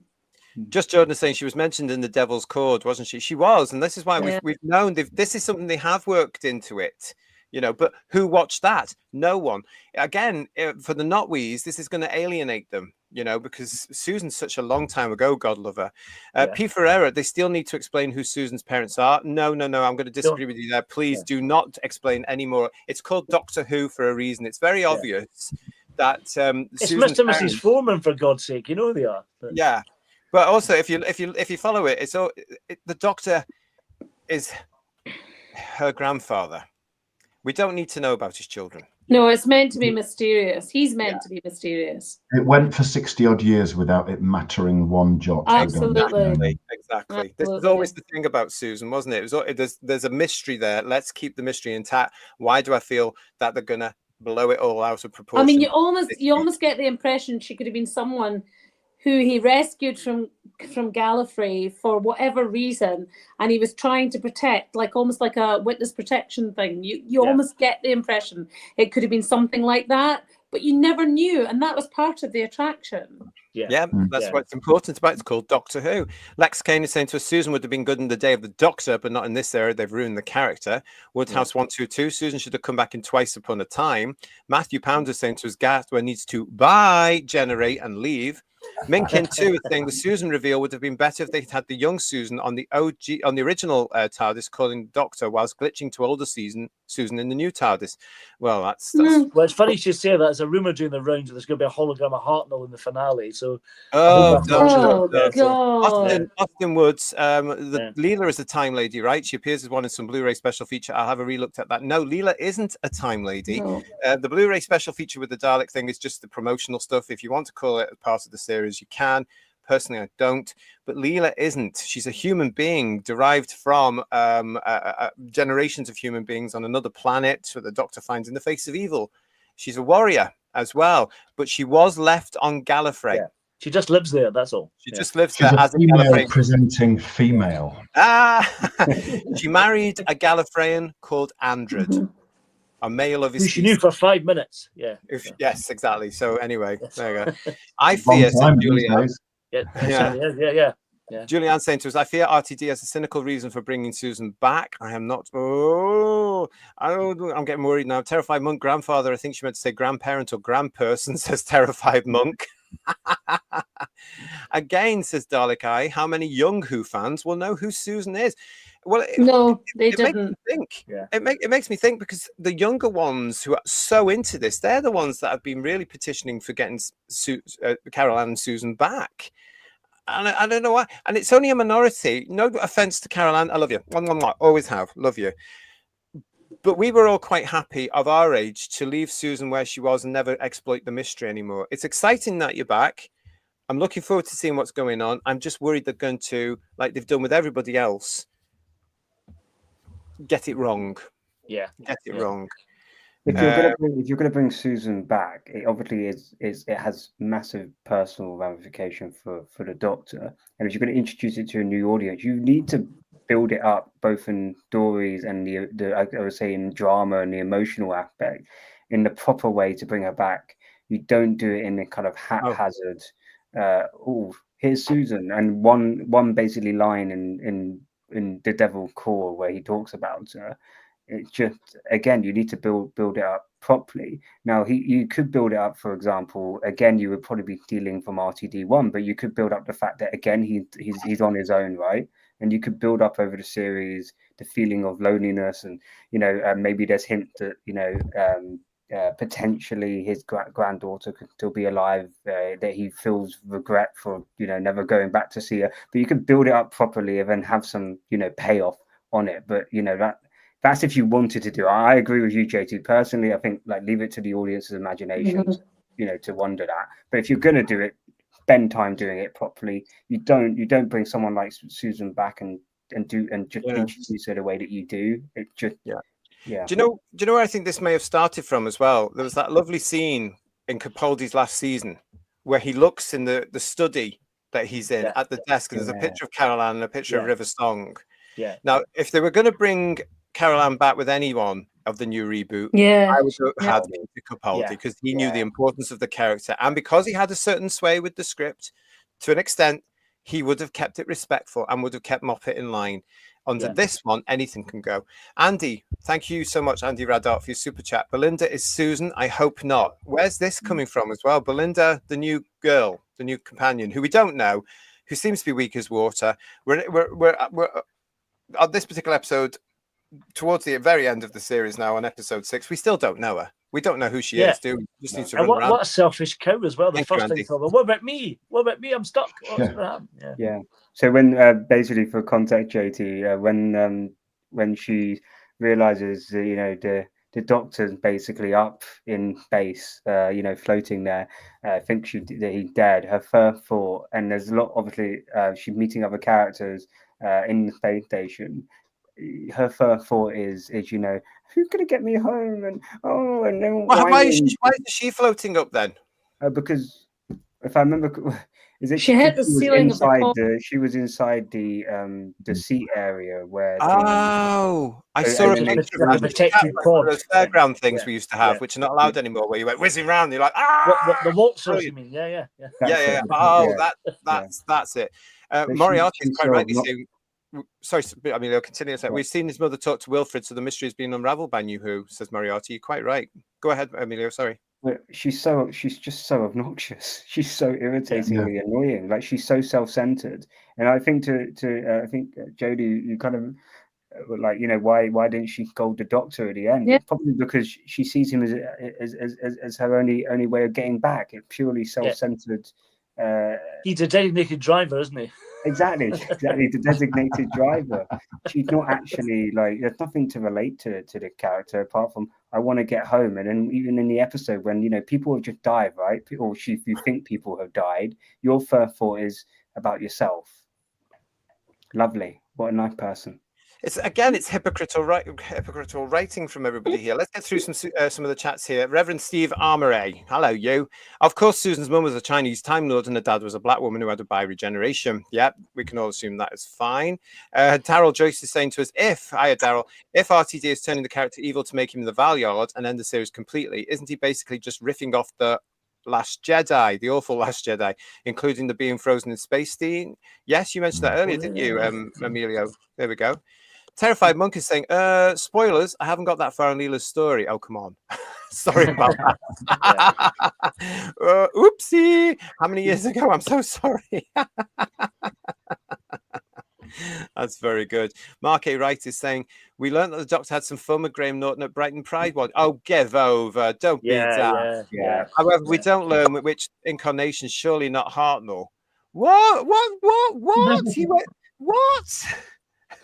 No, the thing is, with every Doctor, regardless of how long being in the role, there's the kind of between stories sort of synopsis, isn't there? Think about that. He's done lots of things, even though we've seen 16 episodes. But he's had lots of adventures. One with Graham Norton. That's another political message from this bloody author and the alleged showrunner of this show, isn't it? That's just nonsense. Absolute nonsense. I can't believe they've gone that low. In fact, I can scrape the bottom of the barrel, idiots. Lex, thank you for your super chat. What made me mad was they used Bucks Fizz's #1 song, Making Your Mind Up, when getting people back onto the space station. Is this so that they can perhaps bring out some sort of soundtrack album or something?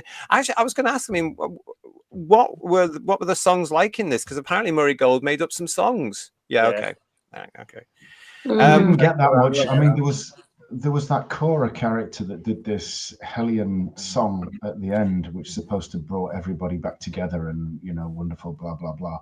But it was sung in an alien tongue. So she could have just been stood there going blah, blah, blah, blah, blah, blah.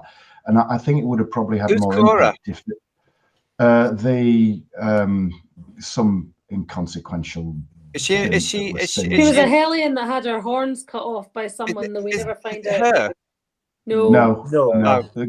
The girl in a gold dress, one of the singers. It's like a lammy dress. That's Yeah. yeah. Oh, right, okay. And, But that's when she was singing about my big feet. About my big fate. But I think it would have had Feet. Oh, it would have had Not some feet. impact at Feet. the end awful. if they'd shown subtitles and given it meaning. It was just gibberish. And there's a TARDIS there, so why didn't it translate it? You know, just throw that out there. Oh, yeah, that's good. I've got a picture of the TARDIS. Yeah. Yeah. What's that about? That's where the Surrounded money. That's by the testicles. pods. That's the pods people were watching from, the like VIP pods. And they shut when the roof was destroyed, and the TARDIS goes into space with everyone else. Yeah, so the girl Hellion saved them. You know, the one that was with Kid, the one you showed a picture of before the one in the gold lame dress. Oh, so that was that lady there. Yeah. Yeah. Who was Irish, I think, for some reason. No, I don't know. Scottish. Scottish, was she? I mean, it's all the I same to think me. so. Hey. Oh God, I'll be wrong now, and everybody will hassle me online. Oh, no. Yeah. This seems to be a very ridiculous episode, to be quite honest. I'm I'm glad I didn't watch it, because it just seems to be going from A to D to. I mean, if the TARDIS was out there, why didn't he just repeat what he did in 4 to Doomsday and try to get to his TARDIS? Was it too far away from him or something? Why didn't the TARDIS? That was the implication. It was out there somewhere, and who knows where. He needed two confetti cannons to get to the TARDIS, and we only had one. You see, that's what happened. Yeah. For those of you who have not seen 4 to Doomsday, I would recommend it, because it's much more superior than this nonsense anyway. But in that one, the Doctor uses a cricket ball to get to his TARDIS, which has a very irate Tegan inside it, because she's managed to move it from there to there. Silly lady. But anyway, it's all there, isn't it? Mentioning Tegan in a second, Paul Rutcher said, I wanted a new Dalek invasion with Capaldi teaming up with Susan and the new Robomen, one last meeting before he regenerates. And PTA is saying to us, Tegan always wanted to get back home. The difference is Tegan was fleshed out well and a character, and Janet Fielding is a great actor.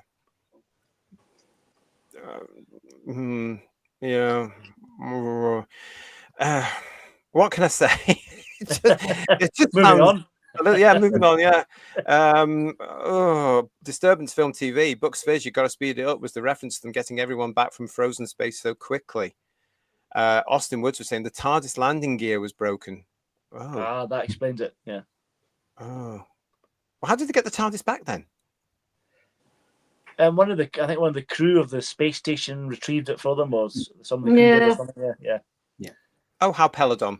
And we've got here Connie. Yeah. Hello, Connie. I'd love a high-functioning neurodivergent companion like Monk, the Good Doctor, or Sherlock. Strong habits, unique mind. It could be fun. It would drive me mad, quite frankly. It's just drive me mad. Just a good, I don't, personally, Connie, I just want to see a good companion again. And I haven't had it this season, the good companion, because we've had Belinda. But, of course, the other one's coming back next week. And she's not the only one. We're going to be talking about the other person that's coming back, and I'm actually quite excited about that. If you're new to our channel, you won't know that we do this thing for a laugh at everybody's expense called the Wokeometer. We've been doing this for quite some time now for these new episodes. It's called the Wokeometer. Now, what this is, it's a very, very expensive bit of AI kit that my Uncle Sydney has put together with some Lego and elastic bands. It's over there. And are you ready, Uncle Sydney? He is ready. He's winding this up now with his brass clock handle, because what we're going to be doing now is the Wokeometer has watched the episode, which is more than I did. It's listened to the panel this evening. It's looked at everything that's in the chat with us tonight as well. And it's decided on a scale of 1 to 10, just how woke this episode was. So if you're ready, Uncle Sydney, you are. That's lovely. Get the butterbean out, whisk it up with the Angel Delight, and press that button. Here we go. Let's see what it's doing.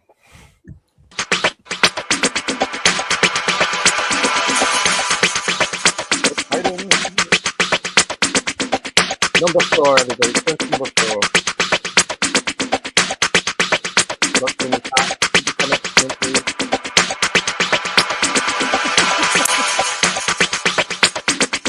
Oh. Oh, okay, there we go. It's 10. It's going on.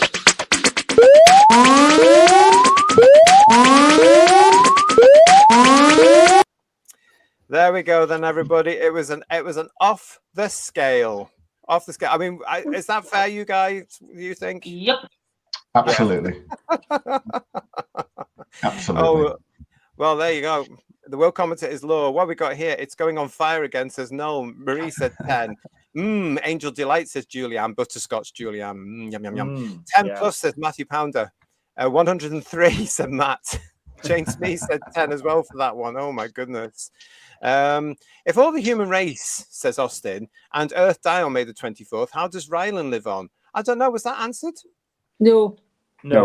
Graham Norton. However, I will say one thing that did make me have a little Rylan smile was, I mean, I've got no time for Rylan, quite frankly. He's campus Christmas, but not that talented either. Yeah, but they brought him out. They recovered him from space, brought him out the pod, and is like a bit disorientated. And they said, "You were dead, but you're alive again." And he just said, a bit like my career, and that made me chuckle. Yeah. I don't know if that was an ad lib because it's too clever and amusing a line for Russell T Davies to write. So I don't know, but that made me chuckle, but purely outside of a Doctor Who context. So they even explained how Rylan was there. Yeah. They'll explain that, but nothing major to the season, you know. Again, everything has to be shown now. Everything's there. I mean, why couldn't it be a droid like with the android or something? Why was the other one there? Why was Graham Norton there? He was a hologram. Yeah, it was a hologram. Yeah. Oh, hang on, because right, that explains something. Hang on a minute, where is it? I've lost it. Here it is. Yeah, that's him. So he was like that all the way through. Yeah. Yes. So was it Graham Norton? I'll tell you what did make me laugh, though. This did make me laugh. My children, who are not that young, can I just say they're 14 and 17, did not know who Rylan was. Oh, well, there you go, you see. I thought that was really very amusing. I had to explain it to them. Well, quite good. I mean, everything has its time. Yeah. You can tell me which episode that comes from in the comments under the show. Thank you very much. Or by sending in a postcard to Whose Views 1, BBC Television Centre, London W12 8QT. Thank you very much. I want to know what this is. That's a delta wave. Oh, that's the delta wave. Yeah. Ooh, it's a bit smaller than the one the Ninth Doctor was up to. It looks like a bug zapper, doesn't it? You know, the thing to have to take yeah. away. You know, Yeah. Ooh, fancy. That's pretty cool, isn't it? The delta wave again. How was it put together? How did you get it?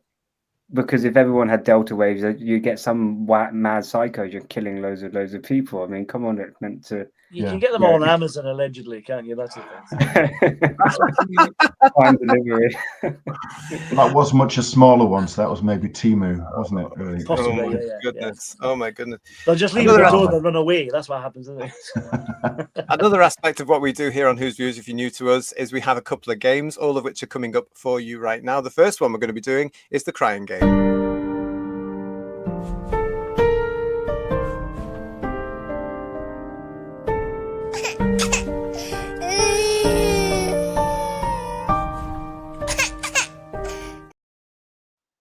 Yes, so this is where we have fun at Shooty Gatwa's expense. That's the Doctor, where we see how many times he's going to be crying on the next episode of Doctor Who next week. So I'm going to start with Kirsty. What do you reckon? How many times? 2. It's going to be 1 at the beginning, and then at the end, it's going to be a big dramatic one. So 2. Paul? Well, I think he's going to cry if he meets Susan. That's going to be 1 for a start. And I agree with Kirsty that at the end, if he meets Omega, that'll be another one probably. And then whoever the extra is going to turn up as well, like the monk or whoever. So maybe 3 times again. Yeah. 3 times a lady. Yeah.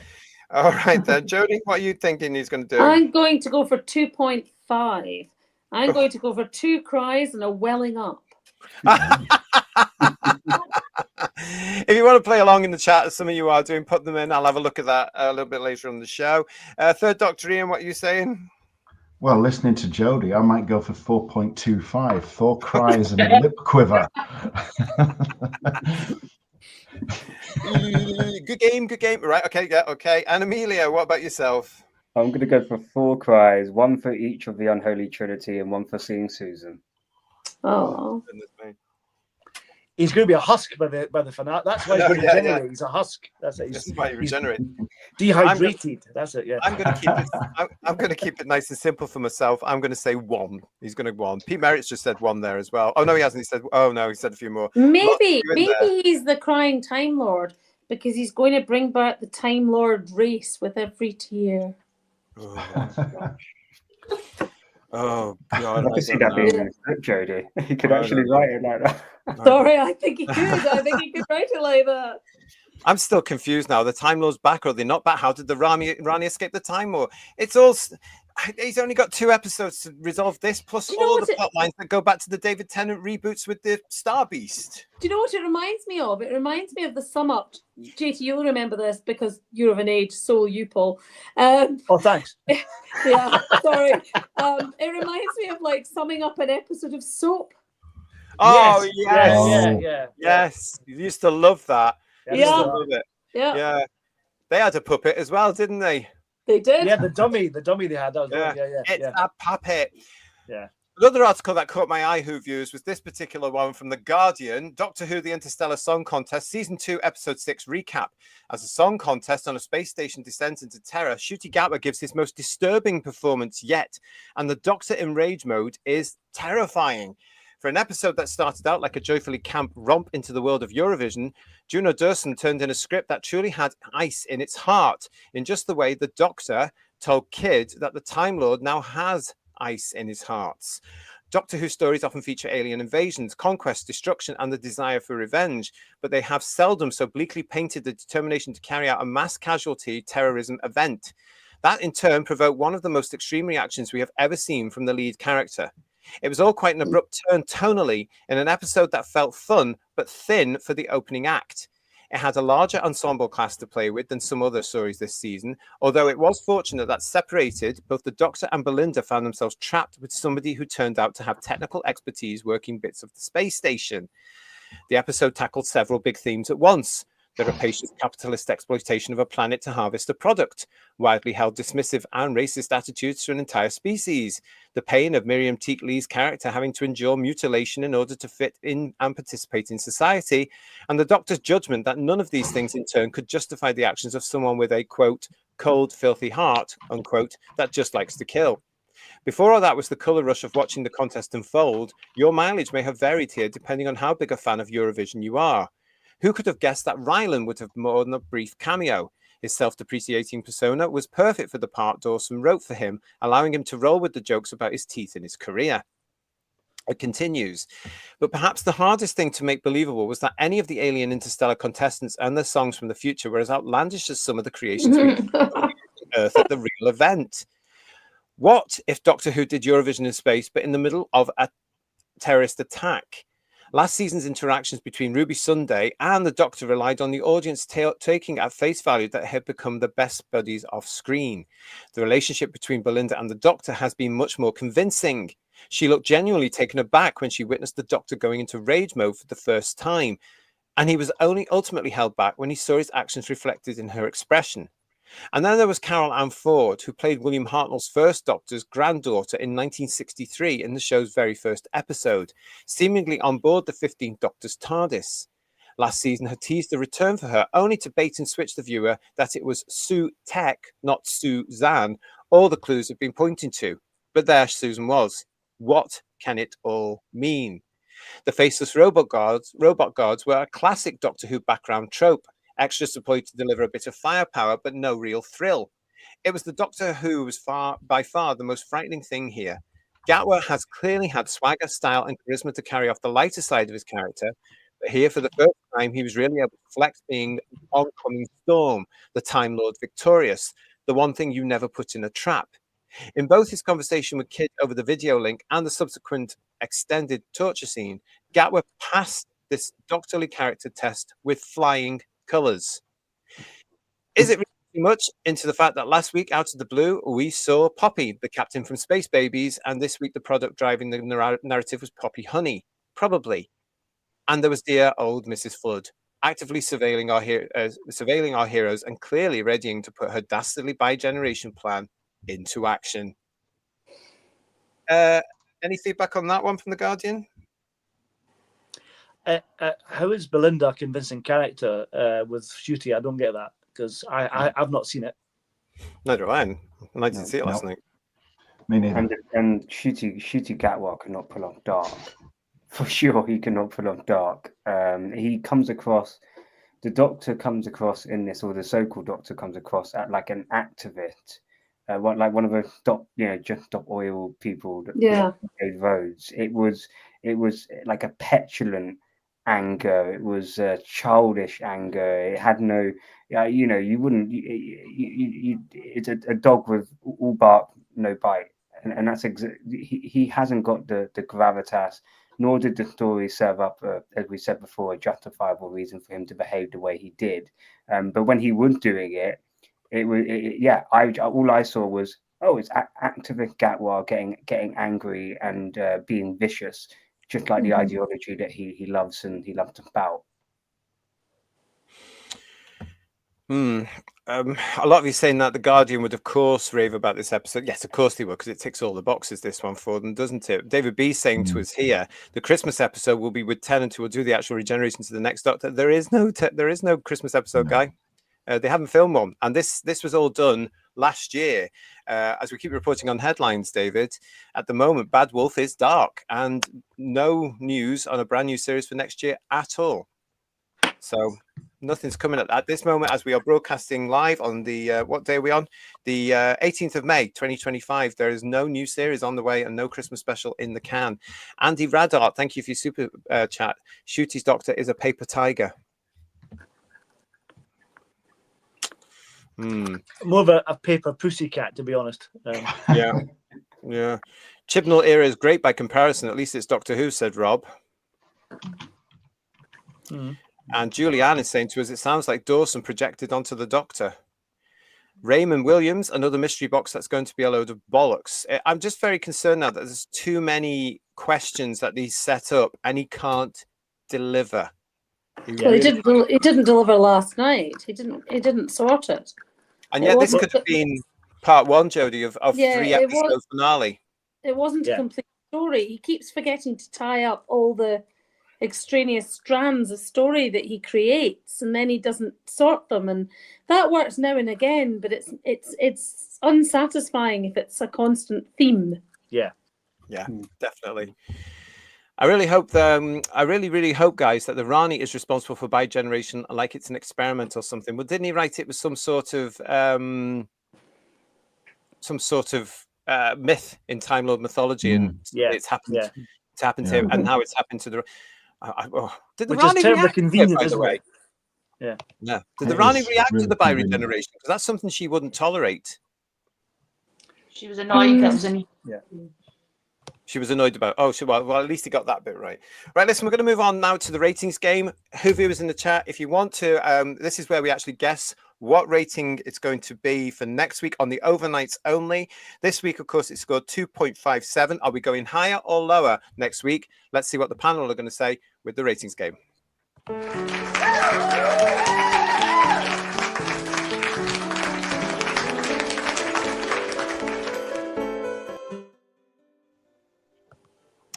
All right, then. So here we go. Higher or lower, everybody, than this week's overnight, which, as we said, is 2.57. I'm going to start with Emilio.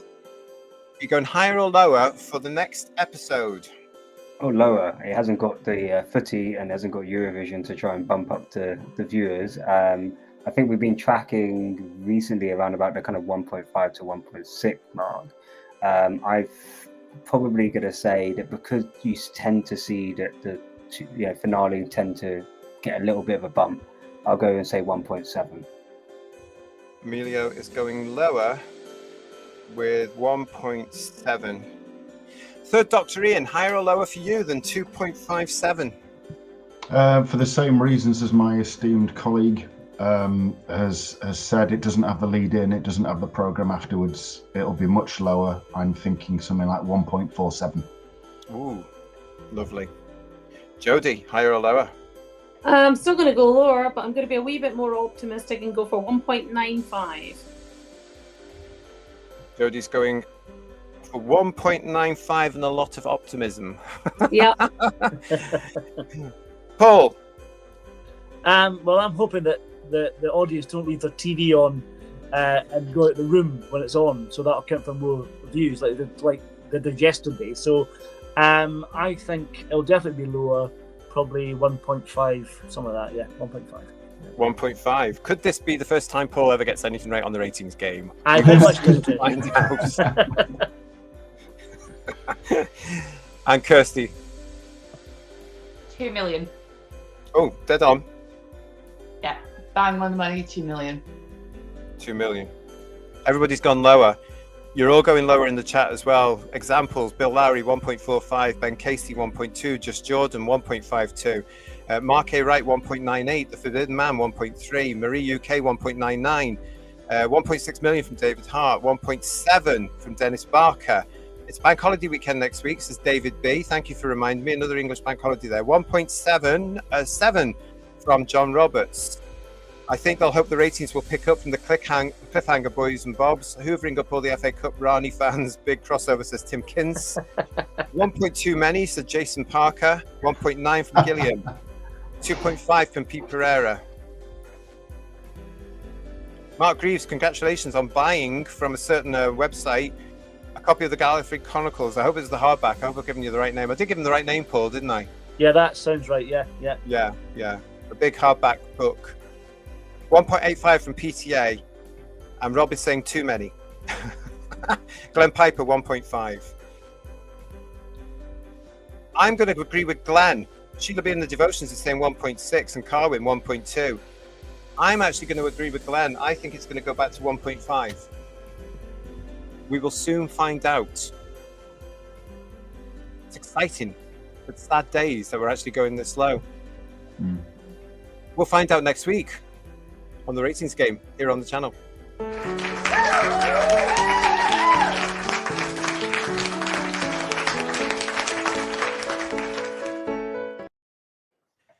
Coming up very soon is another one for you. We're going to be doing scores on the TARDIS doors for you very, very shortly. But, of course, we are getting to finale time.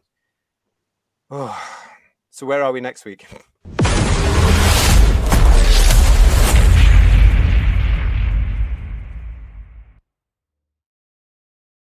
We're going to be wishing we were lucky next Sunday as Wish World gets reviewed here on Who's Views live at 8 o'clock next Sunday. Wish World.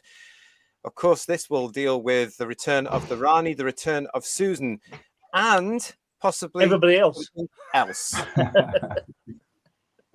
Yes, this will be the long-awaited rematch between the Rani and Mel. Because, of course, Bonnie Langford is back as Mel in the finale as well. So will these two meet?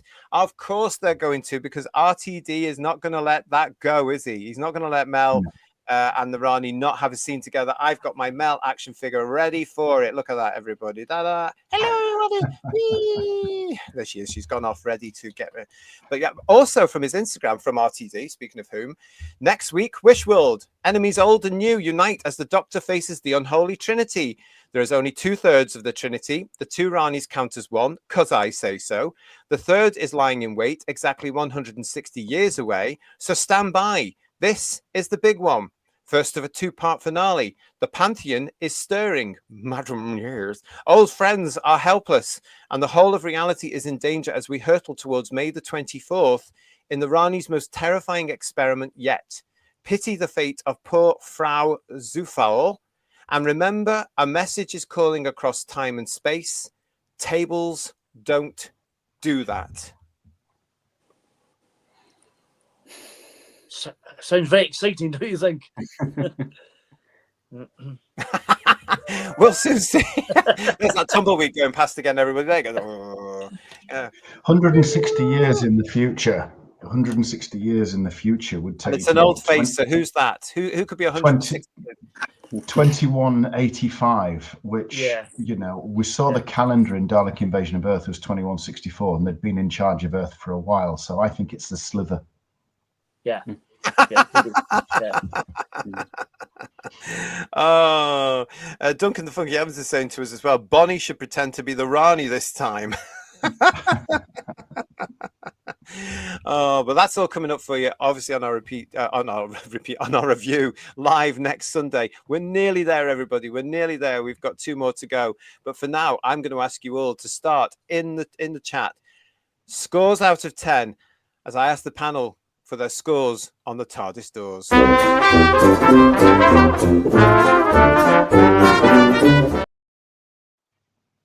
So just before I do that, let's see where we're up to on the scoreboard. Miss Ford, here we go. We've got the Robot Revolution, 12.5 out of 50. Lux got 9.5 out of 40. The Well got 27 out of 50. The Lucky Day, 16 out of 60.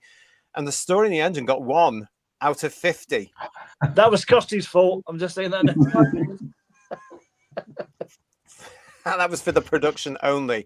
All right, so here we go. People have started doing it. Thank you so much, everybody. Can I just say hello to Sudden Booch? And thank you. And nice to see you. Welcome to Who's Views. Sudden Booch is saying to us, can't we just bring back Doctor Who with a normal regeneration? Yeah. I think that's something that we're all thinking about, isn't it, everybody? Why can't they do that? There we are there. Sudden Boots, there you are there. Yeah. Welcome to the channel. You've just said it right. We agree with you totally on that one. And Co Claudia said Susan is still in 2150. What, little Susan, you mean? Roberta Tovey, you mean? It could be that Poppy thing. Yeah, maybe. Yeah. Could be the She snot must be monster. grown up by now. She must be an adult by now, is she not? Yeah. Poppy? It could be the Snot Monster, because we all know how popular that was with an action figure. Yeah. Talking of which, we've got my Melvin. Just showing you again. It could be Maestro back again. Oh, good stuff. Yeah. Can you see that, Who Views? How small they were, and that's how we had to deal with back in the day. And Carcass saying to me that I've got both the pink and blue top Mels. Well, nah. Yeah. Well, so have I with a Tetrap, actually. Right, let's get on to this. For the scores on the TARDIS doors, I'm going to start with Jodie. Oh God. No, just JT. 4.5.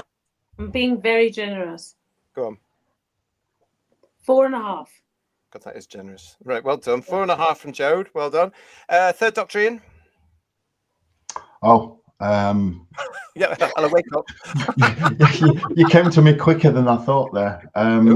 This episode didn't do anything for me at all.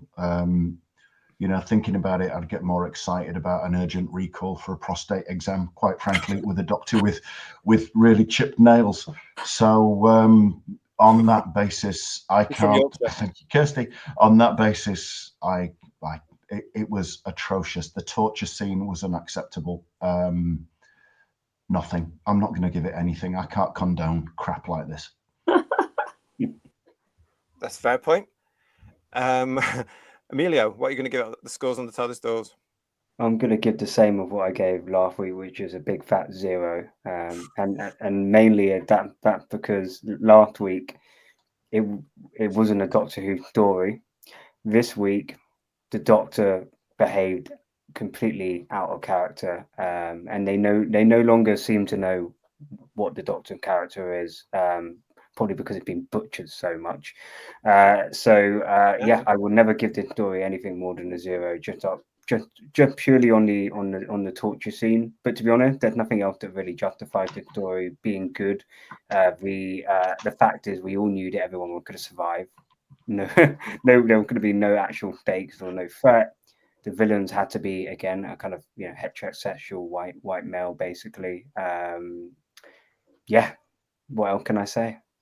0 is what it deserves. Okay. So far, this has got 4.5. Sorry. Paul? I kind of agree with a lot that's been said already. I mean, the episode itself was just fairly meh for me, but there were a couple of moments in it I quite liked. Carla and Ford, regardless of the fact it's a horrible era, having her back is lovely, and the little bits she had were really, really nice. I like that. And I think Archie the Rani's got a lot of potential, and I enjoyed that little bit at the end, but whether or not that'll come to fruition in the next 2 episodes, I don't know. But I'm going to give it 1 for Carla and Ford and 1 for Archie, so that'll be 2 out of 10. Okay, 2 from Paul. And Kirst, what you're going to give this thing, which is called the Interstellar Song Contest, he said, looking at his notes. big fat nil pois because I couldn't give a flying quack quack about this. The torture scene was, and what's been covered by everyone already, that is just an abomination that Carol Ann Ford, and I hope all these legends live forever, but this is probably going to be the last time we see her in Doctor Who, and she's in Abomination, and it's with Ian Chester's in as well, and from you can see it in the themes, and what people are discussing online is just disgusting. Where certain topics that are going on, and this is supposed to be sci-fi, this is supposed to be escapism. I don't want to be reminded about the news or slapped in the head that I am a female presenting female and I'm white, or that I have a view on something that's going on in the world. So 0. Well, you're And not this female kid's presenting, you are female, and good for you. And all that nonsense that these people push on you and push on us with all that, well, they know what they can do, can't they? We don't have any of that nonsense on this channel. So, Kirsty, that's a 0 from you as well. So that one has got 6.5, everybody. I'm not going to vote, obviously, because I didn't watch it, but it would be a 0 from me, but just simply because of the author. Let's get into the chat and see what everybody's saying there. David B is saying 0. Wow. Legion of James, nil pois. Let it end. George is saying 4 out of 10. -3 out of 10, says Just Jordan. Mark Greaves is saying 0. Sliver Wolf, nice to see you. Got to be a 0. Marjorie, 1 out of 10. Disturbance Film TV, however, is giving it 7 out of 10, saying the best score since Capaldi. Well, thank you for that. Thank you very much. So 7 from him. I'm assuming. Oh, I shouldn't do that, should I? Pete Merritt, however, is saying woke rubbish 0. Woodhouse 122, a big fat 0. Domgo is saying, what's the what? Did you like it? No, he didn't like it. Tim Kins is saying, oh, it's just got to be nil pois. Sudden Booch is saying the dance show thing 5. So there were dancing in this as well, was there? Oh gosh. Rick Storm 0, not nil pois, nada, nothing. Moriarty 5, perfectly palatable. Drosy knew who. Richard Brooks is saying the score for Dawson's Creek is 0. PTA is giving it 1. Philip is giving it 1 for the effect. Matthew Pounder is giving it 0. Bundy 4077 is giving it 1 for Susan. John Roberts 1, utter nonsense. David Gulvin is saying 1. I've run out of words for how bad this is. Ben Casey is saying the trickster. Isn't that partly Gareth Roberts' creation as well, though? And RTD won't want to give him any money because they've fallen out a little bit. Marie UK didn't see it, but as there is clearly no doctor, I give it a 0. Oh, right, fair enough. Peter Venkman, fan site, 0, and that's based on watching the suffering of others. Jane Smee, hello, 3 out of 10. One of those is for Archie Panjabi. Let's see where she comes in. I am looking forward to seeing her. I'm looking forward to seeing Bonnie. I'm looking forward to seeing Carol. There's 3 things I'm looking forward to next week rather. Mark McIntosh is giving this a great big fat 0. Austin is giving it 5. Killbot Kill is giving it 1, and that was for Susan. Jess is saying to us, we'll be otherwise occupied, so relying on you folks to deliver. We'll be here next Sunday with the review. Bedweir is saying negative scores only. Austin is saying need a better doctor. Here, Austin. Robin Calvert, 8 out of 10. I'm looking forward to Carol Ann Ford as Susan in the next 2 weeks. Oh, God, I just hope they do it properly. Julianne, I watched The Seeds of Doom with the kids, 10 out of 10. Great choice. Rocky Zero saying 7 out of 10, put points off for the bi-generation. Rory and Cheryl are saying the gods of Fraggle rock, so Shooty can sing with the doozers and red. I used to love that. Davy Boy 1500, it's good to see, and thank you for that. 11 out of 10, because it's definitely, you liked it, that's fabulous. Thank you for that. That's the highest score that any of these episodes have had with us this season. Gilliam is saying 2 for the episode, hated the Eurovision set, but just seeing Carol Ann Ford again made my day. 8 out of 10 for Carol. John, 3 out of 10, mostly for Freddie Fox's mullet. I've seen some. I've seen people wearing mullets recently. They seem to be coming back. So I'm running around with scissors now to make sure they don't. What else we got? Reverend Steve Amory. 1 actually for Freddie Fox and the tech. Noel Thrussell is with us saying 1 out of 10 for Susan. Gosh. And Duncan the Funky Evans saying I'm giving it a generous 3 out of 10. At least Shooty did save people when he wasn't torturing others. Okay, great big. Oh, balances out, doesn't it? That's the thing. Yeah. Richard again is saying to us that Susan would be in 2164. Well, that's a good point, actually. Possibly, yeah. But she has aged since then, so there has to be if that's the date. So she's how much older she is now. You know, the Earth had been a ruin for about quite a few years, so they wouldn't have been producing calendars. So the calendar they found that said 2164 would have been a few years old, probably. Mm-hmm. So I think Very it took true. place after that. Very true.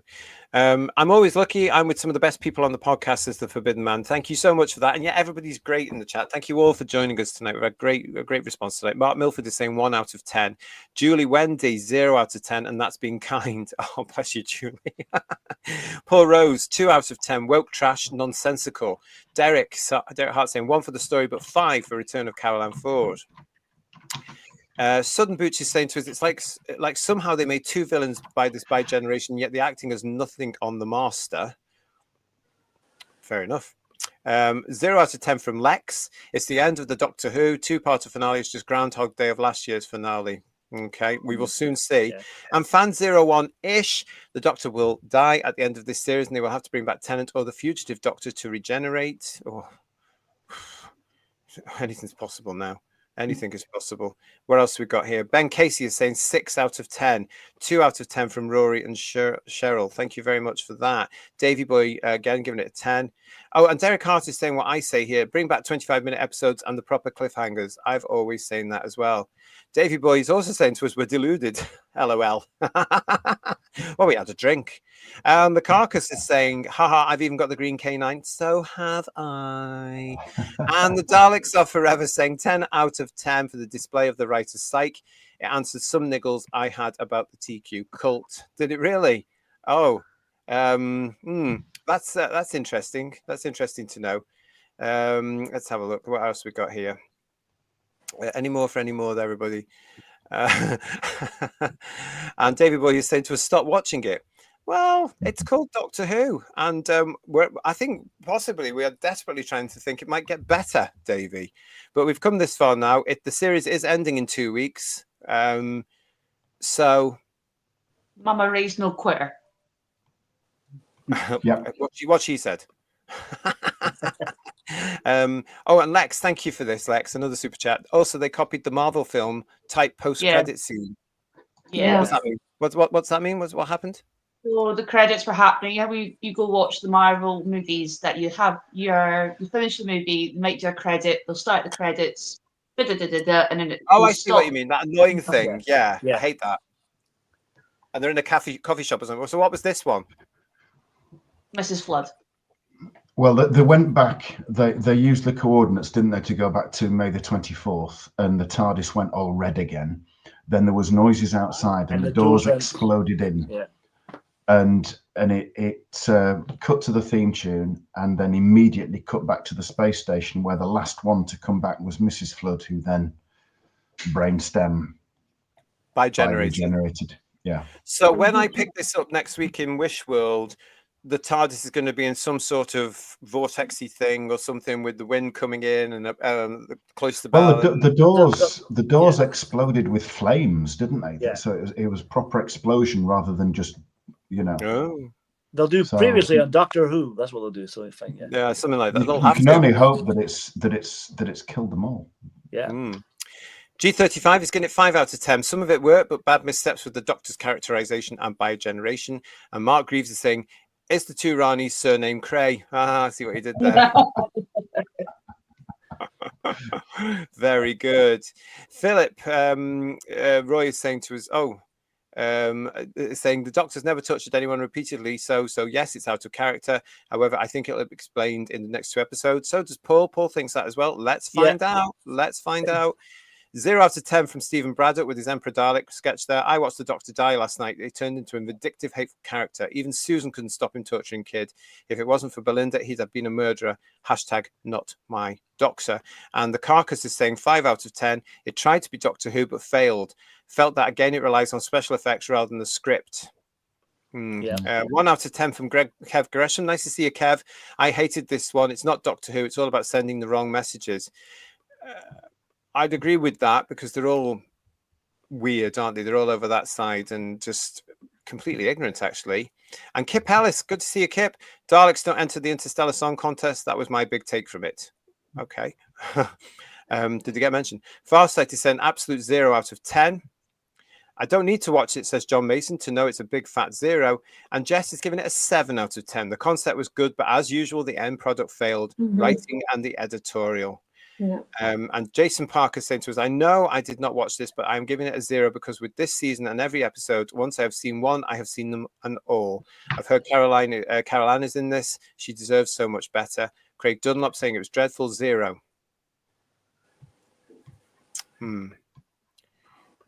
Mark A. Wright, incomprehensible drivel, 1 out of 10, and that's only for Susan. Do we know what length the final episode is? Because it's maybe a feature length one. Any idea what it is at this point? I know the next week's about 45 minutes, but the last one might be a bit longer than normal. Yeah, let me just check for you. Talk to the viewers while I check. Does anyone in the chat know how long the episode is? Anyone at all? Anyone? No. I did have it because they sent me the blurb. Anybody Paul has a question about length? Yeah. It's a purely medical question, that's all. That's why. The fact that you're just quite brazen about asking for it shocks me. Yeah. I haven't got it on me. I've no shame, Ian. I've no shame. Yeah, that's fine. I haven't got it on me. Sorry about that, but I don't know. I know the next one after is an hour. It's an hour, right? Okay. The last one, yeah. But we'll address that in headlines. Stay with us this week on headlines, everybody. How very dare you, says Disturbance Film TV. And Stephen L. Reese is giving 1 for Susan. This is a total crud. Any more scores there, everybody? Mudcrab, hello, Mudcrab.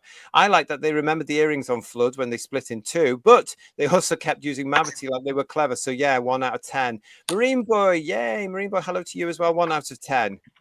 Is it just me, or is this the longest 8 weeks ever? Says Legion of James. Well, it was quite long last year as well. Yeah. Rodney Strickler saying to us, is this how RTD beats Chibnall with the world record beating out Ian's longest run for one character? It's not actually, because remember, Carol Ann Ford returned in 1983 for the 5 Doctors as Susan. 93.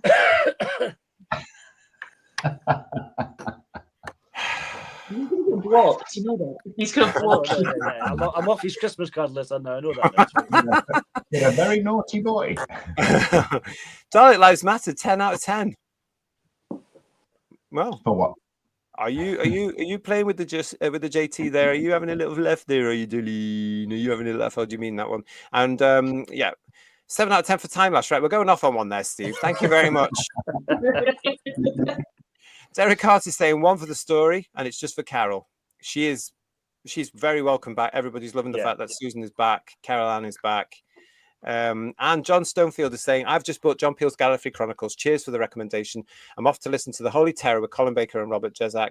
Haven't been watching the Gatwa stuff. Well, John, please let me know if you enjoyed the book. I hope you do now, because I've recommended it. I loved it when it came out, when I was a boy. I loved it. Holy Terror's a cracker as well. I recommend that, definitely.